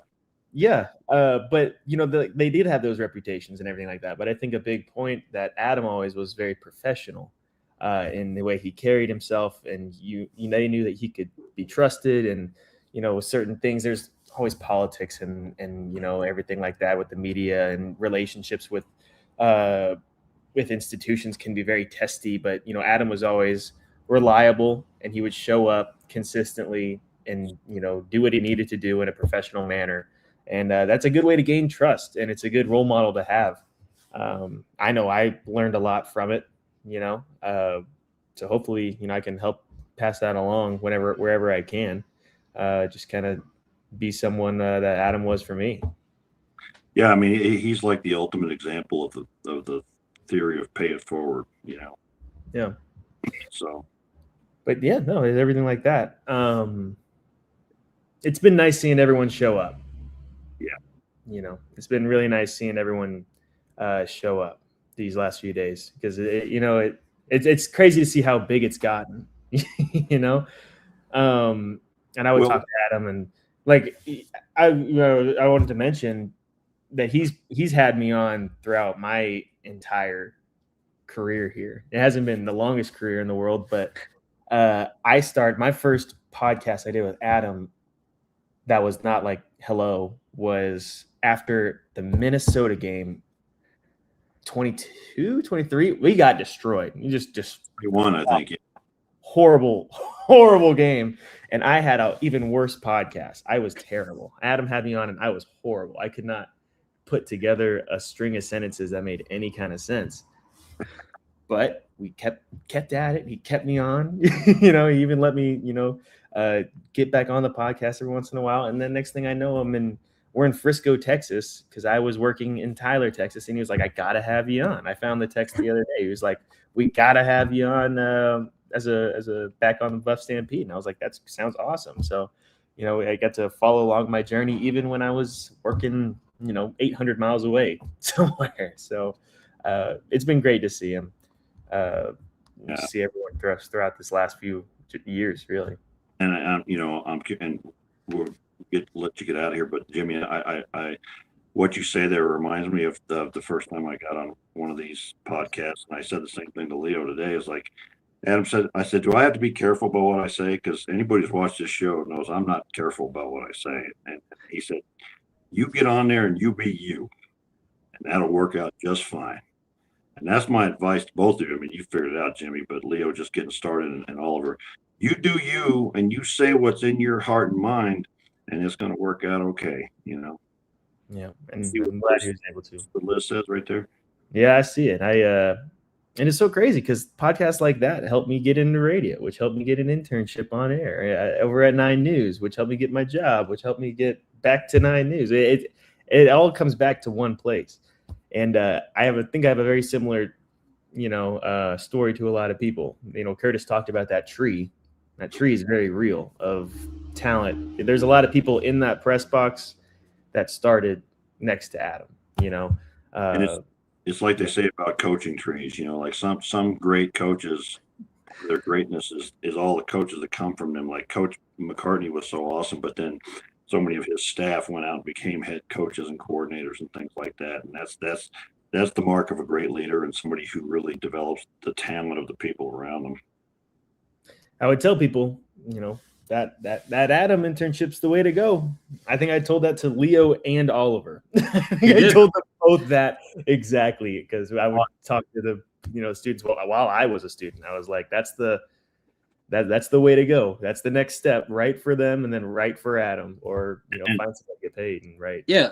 And I think that shows like your character, Jimmie, because you kind of took on that same role of, Adam helped me. I want to kind of help other people. So I know you did that with Oliver, and you were also a good word, for me as well when it was my time to come up. So appreciative of both you and Oliver, because you guys really are a testament to what, Adam represented as a man and how you guys reflect that in your character and the way you treat people. So. And as Sean just put up there, Jimmie has a face for to be on a camera, and it makes me think that Adam had an eye for that. Like Will Burnett and Ryan Koenigsberg and all you guys. And I don't know, Leo, you're a pretty dude too, but we're linemen, man. So got the faces on the of inside that counts. It's what's on the inside that counts. Yeah. So, well, thanks, Jimmie, for joining us, man. And we got the boss here. Got his face up there to tell us what's going on next. Yeah, we're about to have Jack Crawford on. Season. Oh, and Jimmie left before I could say goodbye to him. But I just wanted to say that whenever I've talked about Adam, I can't do it without mentioning Jimmie, because like you said, he was the one who recommended trying to work for Adam in the first place. Obviously I knew as a goat when I first came to see you, he was, I went out of my way to introduce myself, but then with getting to know Jimmie and whatnot through Scobo Sports and seeing what you're doing, he recognized me and what I was doing. Was like, yeah, you should start working for Adam, and he referenced that Vegas trip to the Pac-12 tournament in 2024, and that's when I got my first video with Adam and Jimmie and my first contribution to the site. So I just wanted to say that with whenever I met Adam, I mentioned Jimmie too. So I appreciate that, dude. Thank you. But we'll have Jack Crawford on right now. Hey, can you guys hear me? Yeah. Hey, Jack. Sweet. How you guys doing? Good. How are you doing? Good to see you. Good. You guys as well. Look, thanks for coming on. On behalf of my family and myself, just wanted to send my condolences to Liz and the kids and everyone close to Adam. Look, I worked for Rick George for 5 years at Colorado, 4 as a student and then 1 full-time. And I went to a number of practices, obviously, every single day. And I made it a point to go shake Adam's hand a lot of the times because, look, a lot of the reporters there, I'm not naming any names or anything, but, over the years, they knew I had information close to the vest that I couldn't tell people. And Adam never made it a deal to ask me that. It was always, how's college going? How is it working under Rick? Do you want to be an athletic director one day? Thanks for your family's donations and whatnot. And so it became very apparent to me, probably my sophomore year. I was like, wow, this is just a really good dude, really good human being. So went back and forth with him for years on Twitter, and it was definitely really sad. A lot of teary eyes this week, just seeing a member of the community go. But I just wanted to send my best to all of you guys really, really close to him. And just to you, William, I just hope you keep doing this. I would go back and forth with Adam, and a lot of my texts were like, hey, when are you having William on next? I love the Dan Lanning hate so much. And those videos make me smile, and like my family loves watching them. So and then just to Leo and Oliver, would love to meet you guys one day and just chat and give you guys some advice, being a former graduate and a recent grad there. So Just want you guys to have a great career and enjoy college. And yeah, just to everybody involved. I know Brian was on earlier too. Like, I got to maybe not talk to these guys as much as I wanted to, working there, but I saw these guys every single day, and I could tell the CU media people were very close knit and a tight community. So I know that people are hurting right now, but telling good stories is amazing. And yeah, I appreciate you guys doing this. Yeah, and one of the things that you mentioned about Adam Jack is that he never asked you for inside information or anything else like that, and it's been my experience in the roughly 3,000 years I've been alive. That's a joke. Okay, it's only been 2,000. You can tell people that are truly sincere when they care about you, and you can tell the other ones. I worked for a few people the last few years before I finally left that job who would ask how you doing. They obviously didn't give a damn. Okay, it's just what they felt like they're supposed to say. But Adam was never that person. He always wanted to know how you're doing, what you're doing, and it wasn't ever for him to gain anything out of it except to be your friend. And Adam's, my grandfather was like that, and Adam's the same way that my grandfather never met somebody that didn't instantly be his friend, because he would just put a hand out and start talking to you, and Adam's the same kind of way, and would just reach out to anybody out there. So I appreciate that, and I don't know, the Dan Lanning stuff kind of came out of that. His ridiculous okay, now all right, see, you just triggered me, damn it. I know you want to out of that ridiculous locker room bullshit that he pulled that one day because he's a gutless weasel. But anyway, we don't really play them very much, and so I don't know if that'll keep up. And now Adam would poke that button sometimes, and so if it's really going to be up to on 3 and whatever else happens here, but Leo and I and Oliver and I are going to keep this going, and Leo and I are gonna have to develop our own. He's gonna have he's gonna figure me out, and figure out what buttons to push and whatever. But we may move into something else besides the weasel in Oregon. Yeah, no, appreciate it. Hey, keep it going, guys. And again, just my thoughts and prayers are with you guys, my whole family. So, it's been a tough week, but as you mentioned, man, let's the 4 of us get together and we'll throw one back for Adam. I mean, I mean it. So don't, I don't want this to be something we say it and then 10 years we look back and we never did it. Okay. No, for sure. I'll be out at a number of games this year. So yeah, we'll make something work there for sure. Okay. Yeah, Jack, appreciate you reaching out to Oliver and I as well. So we'll meet in person, hopefully. Thank you so much for coming on. Yeah, we'll be up there. Yeah, see you guys. Okay. All right, Oliver, who we got, man? All right, we got Jay Starlissimo. Hopefully I'm pronouncing that correct. I believe this is a fan. So yeah, PJ, welcome to the show. Can you hear us? A little bit of technical difficulty. Hello. Oh, there we go. We got you. I'm sorry, I can't hear you guys at all. Oh. But what I'm going to do is just speak from the heart and assume that you can hear me. Okay, thumbs up. Yep. Okay. First of all, I want to say, William, you're doing an unbelievable job today, bro. You're too hard on yourself, and what you do for this show is unbelievable. And I want you to know something. I really, really hope that you stay with this and that you understand how huge of a part you are in this. Leo, right from your countenance to your personal appearance, you look a lot like Adam. Your countenance, you can tell a true leader when people start to look like the person they're being mentored by. Not that you didn't bring a lot to the table, but it was a mentorship situation. Aside from the hair. And the other thing I want to say just to Mrs. Munsterteiger, obviously, Liz, your husband, this isn't just pageantry or celebration here today. This is the true feelings of the fan base and also the people around the fan base. So I just want to make sure that everybody understands here what an unbelievably welcoming and beautiful person this gentleman was. And I mentioned this earlier on Twitter, but I have a small account. My last words would be about that Paul Pierce and KG experience on the sideline. Adam didn't chicken out. He just had, and I don't mean that to be disrespectful. Obviously, it's a joke when you say that, but he didn't chicken out he did that because he has so much respect for his fellow man that he didn't want to change one molecule of their experience by inserting himself into that. And that's a really important thing to know. So I just want to say, God bless you. May the Holy Spirit, whatever you believe, may you be blessed in a special, special way. And to Coach Prime and to Colorado Buffaloes, the best thing we can do this year is let's get that logo on the helmet if it's allowed.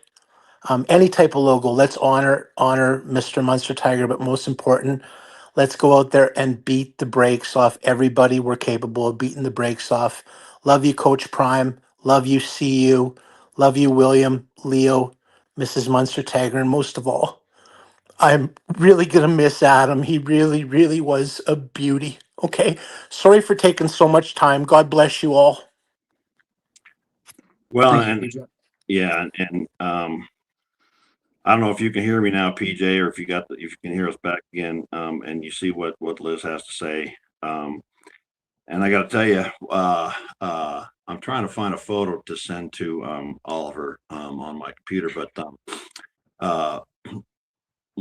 about 25 years ago, I coached at Mountain Vista High School, and I was coaching defensive line, and I had a student manager, and she's listening to the show. Annalise, I love you. Hope you feel better. But she texted me and she said, "I love that PJ guy." And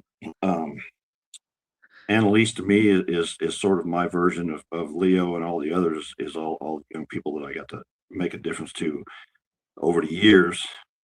Is really kind of why you do it, because like coaching and what Adam did is a lot of work, and what there she is. I love you.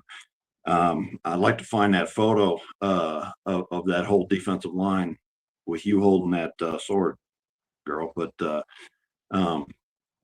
that's the kind of thing that makes this all happen and makes this all worthwhile. And I think that's what Adam loved about working with Leo and Jimmie and Ryan and everybody else. So kind of chokes me up, and appreciate your comments, PJ.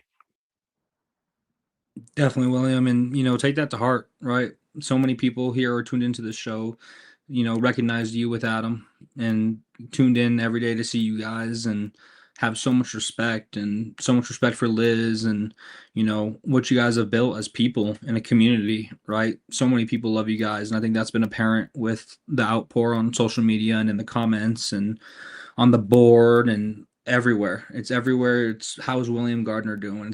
Can someone check on William Gardner? There's a lot of love for you, and of course Liz, and of course Adam. Adam brought everyone together. He's continuing to bring people together, and I think moving forward, that's all we could do is continue to show love and our support and keep telling these stories like Liz says. Yeah, and there's Annalise. You see how little she is, or maybe I'm how big I am, but kind of crazy thing for me is like some of the kids I worked with and coached are hitting 40 now, which says, how the hell old am I, for God's sakes? So you'll do that someday, Leo, as well. But Annalise, I love you, baby. That's awesome. Good reminder. Good reminder about the small things, William, how much you can make an impact, on people.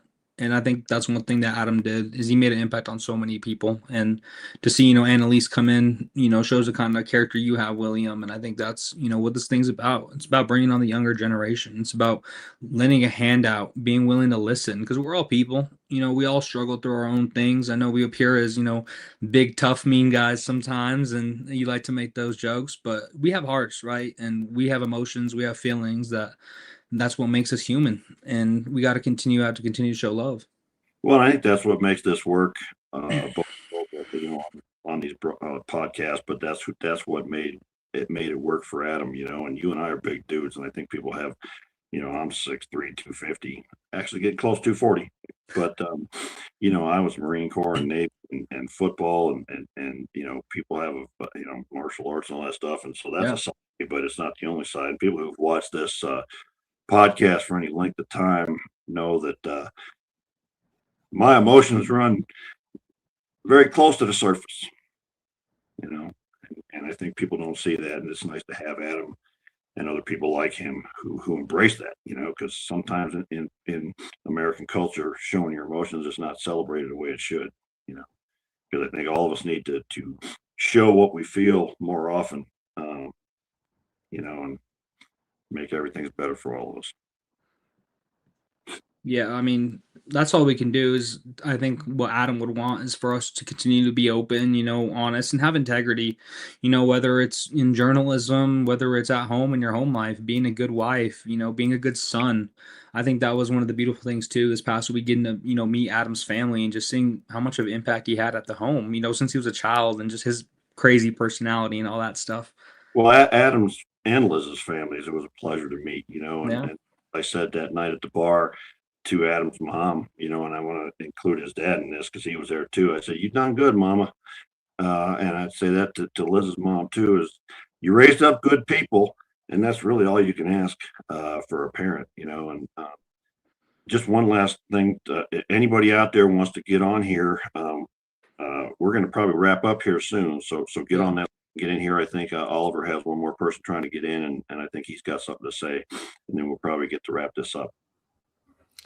Yeah, I think I'm trying to get one more a person to join who was reaching out to me on Twitter, but figure that out while they're figuring that out. I'll offer my little bit. Obviously, I talked about who I am and how I got to meet Adam and whatnot, and obviously with Jimmie hopping on, talking about how much Jimmie means to me and how important it was that to me that he was able to introduce me to Adam, but just like everyone else has said, just the human side of things that Adam brought is what sticks out about him. Because of course, when I first got to see you, and I'm kind of spoiling my roundtable, but when I first got to see you, I wasn't too big of a Colorado, sports fan. By the Celtics and whatnot, which me and Adam shared that fandom. My dad was from Boston. That's I had my focus, but grew up in Colorado. Went to see you, and once I started, sorry, let me put my handle in the chat so people can DM me. But you got to get better. Adam could do that without missing a beat, so we got to work on that. Yeah, no, I got to practice.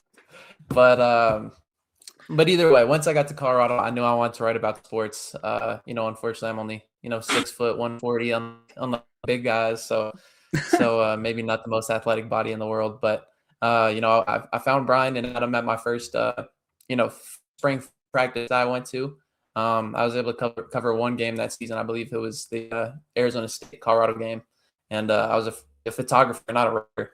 But that was the only game I covered that year. And so when I went to spring practice, I was like, well, I know I've been getting all my stuff from Adam and Brian. I need to introduce myself to them. And I was nervous. I was nervous about asking a question, but I was so nervous about meeting them.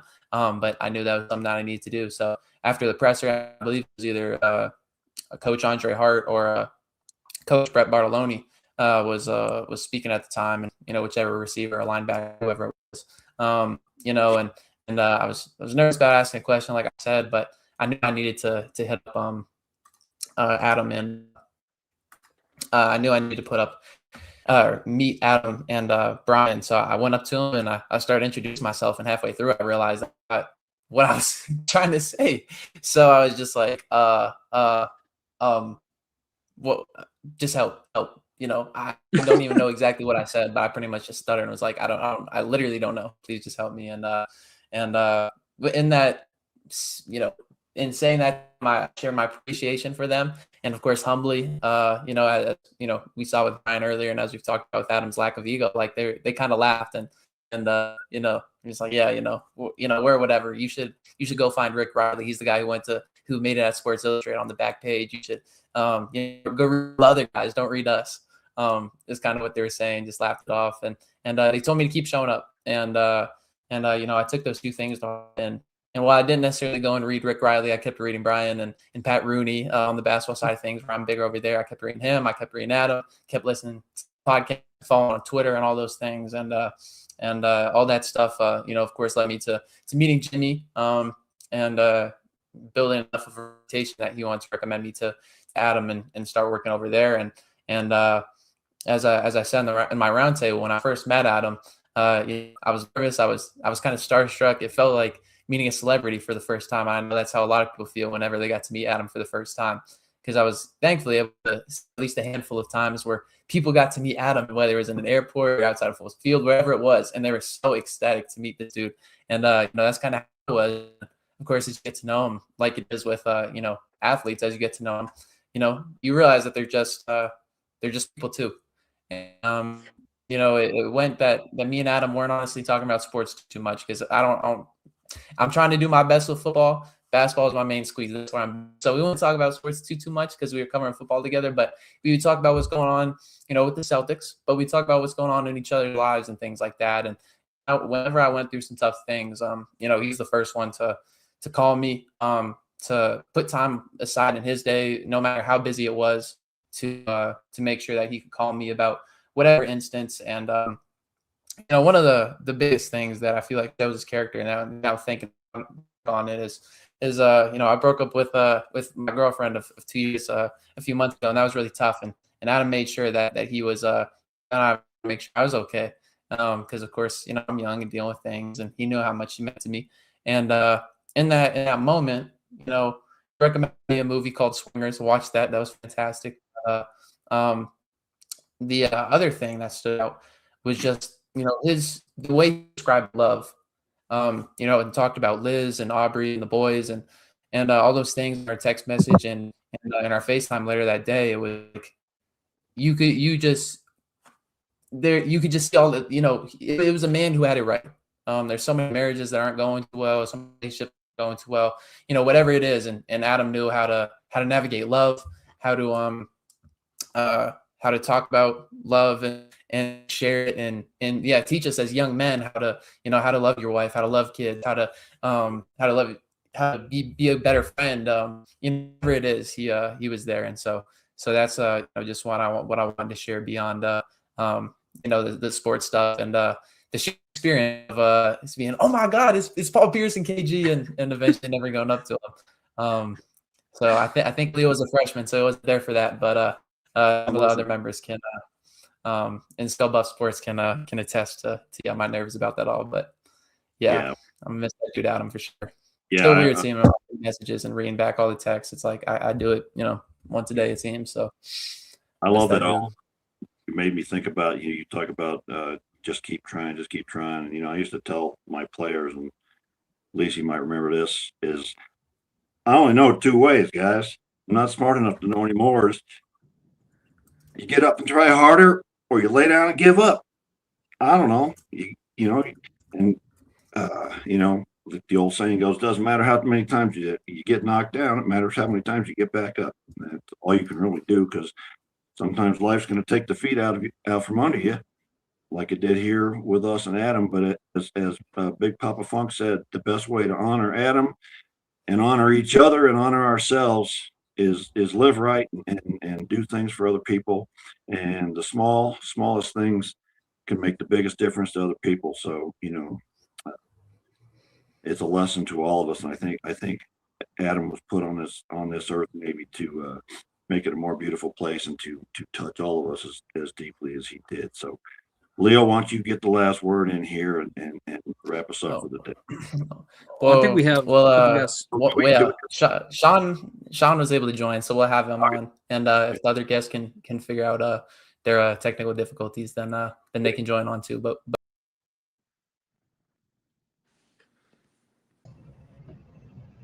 hey, well done, guys. I wanted to get you on today, so I'm glad we got you here. Yeah, no, well done. I've been sitting here watching and trying to get some things done in the office, but just kind of wanted to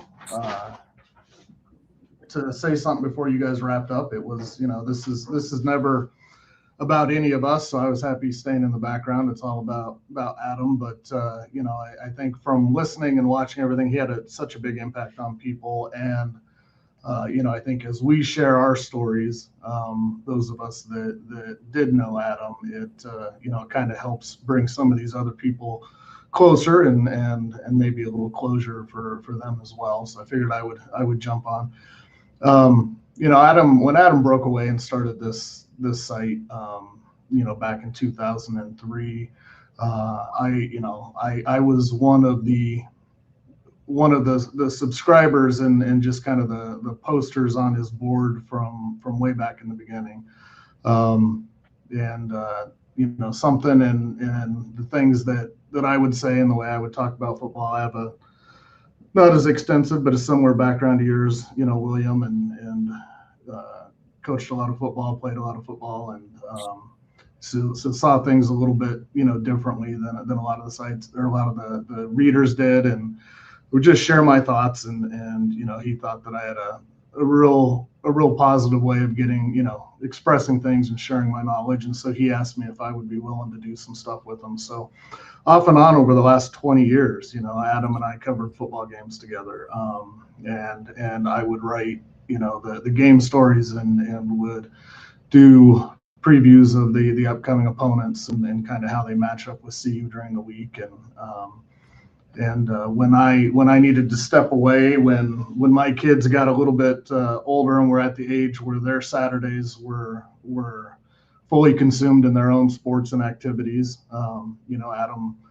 was very gracious and just said, go take care of your family, do what you need to do, and you have a platform for anything that you as much as you want to contribute. So even during those times, I still would write some stuff when I had time. I wasn't able to go up and spend my Saturdays in Boulder, but would still add my thoughts, and there were a lot of tough years through that time, and Adam always, I know it eats at all of us as fans, but when you're up in the press box, I think it probably hits you a little bit different, and it's hard to tell those same stories week after week when things aren't going well.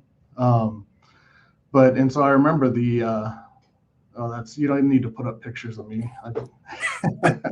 Face for radio, like I said.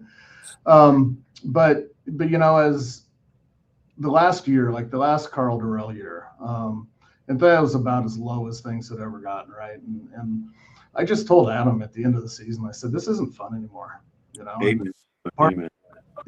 Part of the reason doing it is that it's supposed to be fun, right? And for you and for the people that are consuming your content. And I just felt like it wasn't. I'm like, I just don't know if I can do this anymore. And he said, I completely understand. Take some time, think about it,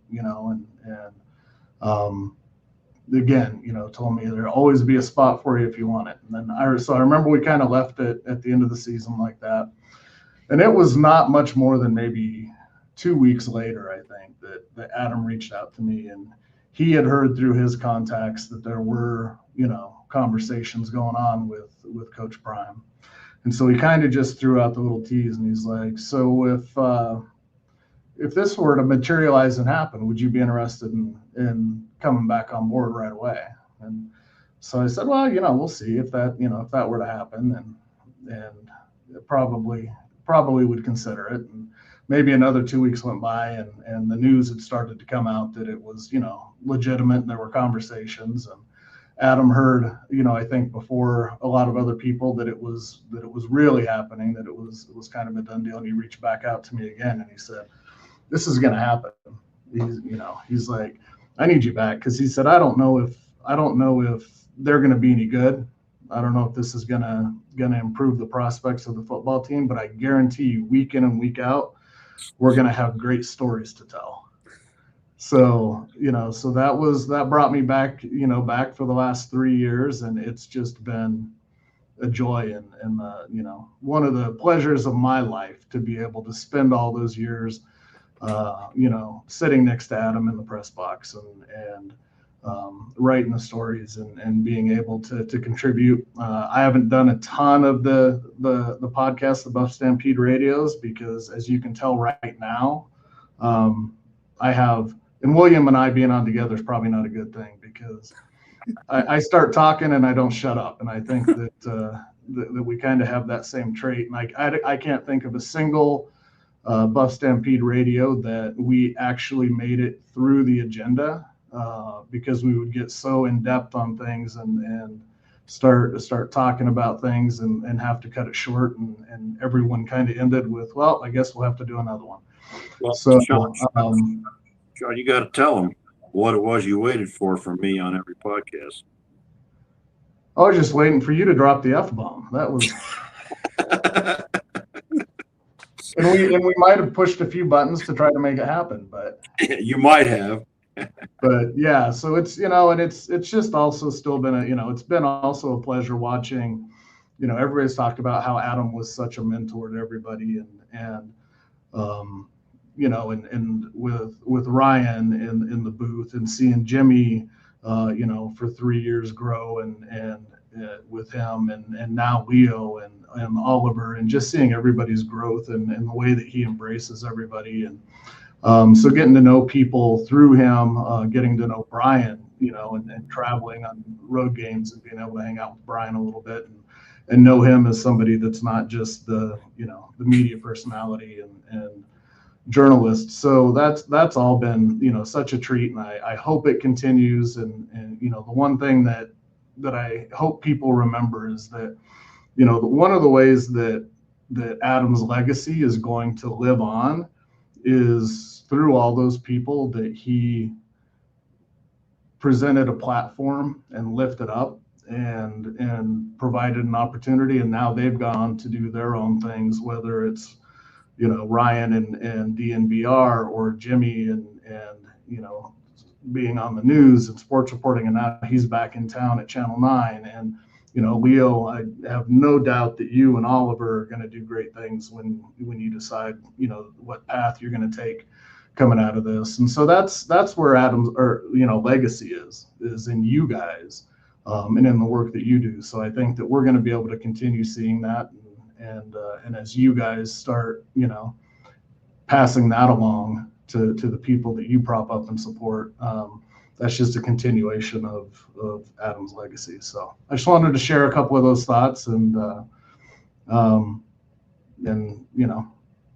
say hi to everybody, and Adam, we'll miss you. And I'm glad we got you on, Sean. I think you're the first member of the Adam family, or Adam's family. That's kind of that I ever met back, 16 years ago or whatever. And it, it's been a great ride. And I remember we did one of those podcasts from that library up in Boulder, and we each took, and I got almost all the way through, and then I think the magic word came out, and you were off to the side and said, "There it is." But I also wanted to pass on that I had almost literally the exact conversation with Adam after 2022, even down to me saying, "It's not fun. It's not fun, Adam. I can't keep doing it." And I will tell everybody out there, literally until Coach Prime came on board, the only reason I was still with CU was Adam Munsterteiger. Yep. So I loved him, and I felt an obligation to him, and that's the only reason. I told him that I don't think I have anything happy to say. I'm kind of wired to say that, I'm looking for the bright side of everything. I couldn't find a bright side at that point, and he said, he gave me the same little thing. He was like, "Hey, there's something coming. You got to hang in there." So right, that I did. So glad we could get you on, my man. It was a pleasure. Thanks for giving me a little space to do it. And we, as we've all talked about, we will we'll work with Liz, and in whatever capacity we can, we're going to keep this thing moving forward. So yeah, I apologize to you, Sean, for sitting in between you and Adam this past season. I felt bad sometimes, having you guys like leading in front of me to talk football, and just saying whatever non-football analysis I could try and bring to the table. And seeing you two great minds talk, I was like, oh, shoot, maybe I shouldn't be sitting between. But I was glad that I got to be in the press box with you this past season, with you and Adam. So, but great minds, twisted minds. It's a fine line, Right. I think that's right where you needed to be, Oliver. Yeah, definitely the most being in the middle of you guys instead of on that end. So. Awesome. All right. Well, thanks, Sean. I'm going to go ahead and exit and let you guys wrap up, or bring on whoever you're bringing on next. Thanks, guys. Thanks, Sean. Yeah, thanks, Sean. I think we have one last call in from a fan named Warren. So more. Hello. How y'all doing today? Good. How are you, How my you friend? doing, William Gardner? How you doing, Leo? Good. Thanks for joining. Yeah, so I just wanted to kind of give you. I come from following Prime from JSU. Awesome. I live in Chicago, and I want you guys to know, and especially you, at William, that you and Adam were the bridge to allowing people from other states, from Florida, places like Florida, Chicago, Texas, New York. I mean, you guys' hand reached across the country and allowed us to be embraced. You guys were the bridge for us to feel welcome in Boulder. And now we feel like an extended family to Boulder. I want to send my deepest condolences to Liz. Liz, you might see some stuff that I sent you through Run Till That series. I just started my channel. I've become a big fan of CU and a big fan of you guys. And William, I'm just going to encourage you, please, if you can make any way to continue doing what you do, man. You made us feel at home. We enjoyed the show every time you guys did live.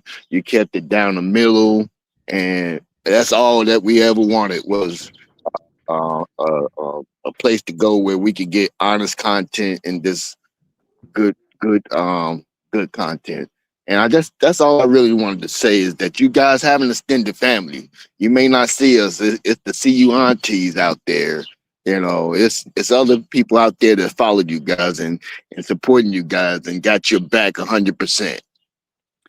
Well, I appreciate that, Warren. It means a great deal. And I know Adam and I, we were so excited early, and that's what I was talking about, quite frankly, when I asked Adam, do I have to be careful what I said? Because, it was very, very clear and obvious, and I think it's still obvious now, that a lot of criticism of Coach Prime and his sons and his family is racially based. And you know what? People don't want to hear that. And,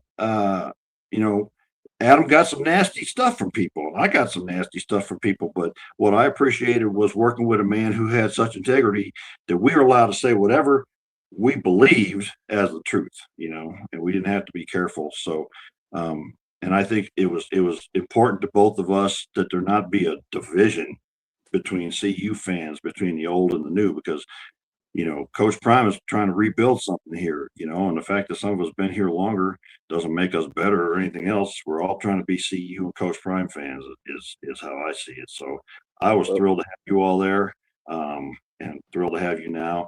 Leo and I and Oliver are going to keep trying to keep this going as long as On3 will let us. We'll be back hopefully on Sunday to get back and start talking football. I want to shout out to Nicole Carter, who's one of my favorites. She always shows up. So we're going to keep doing this, man, until somebody stops us doing it. Definitely. That's the only way we can do. Like we said, to continue to honor Adam and carry on what he meant. And I'm glad you touched on that, William, because Adam definitely was a man of character. He wanted everyone to feel involved. He wanted everyone to feel loved. So Warren, thank you so much for coming on and sharing that little bit. And we're going to hope we can continue to create a community that's welcoming for everyone and being honest and being ourselves and being authentic. I think Warren's gone now, but I think we'll wrap it up there. Oh, you there? Well, I think we've been going for about 2 hours, which is amazing to me that people sit on here and listen and look at you and me, Leo. Crazy. I think we're getting to the point where we've said everything there is to say, and we love our guy, man. Yeah.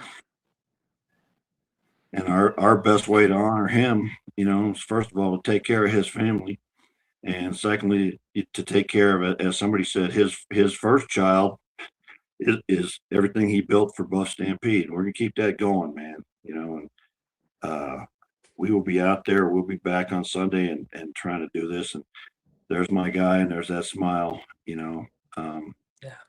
And I am honored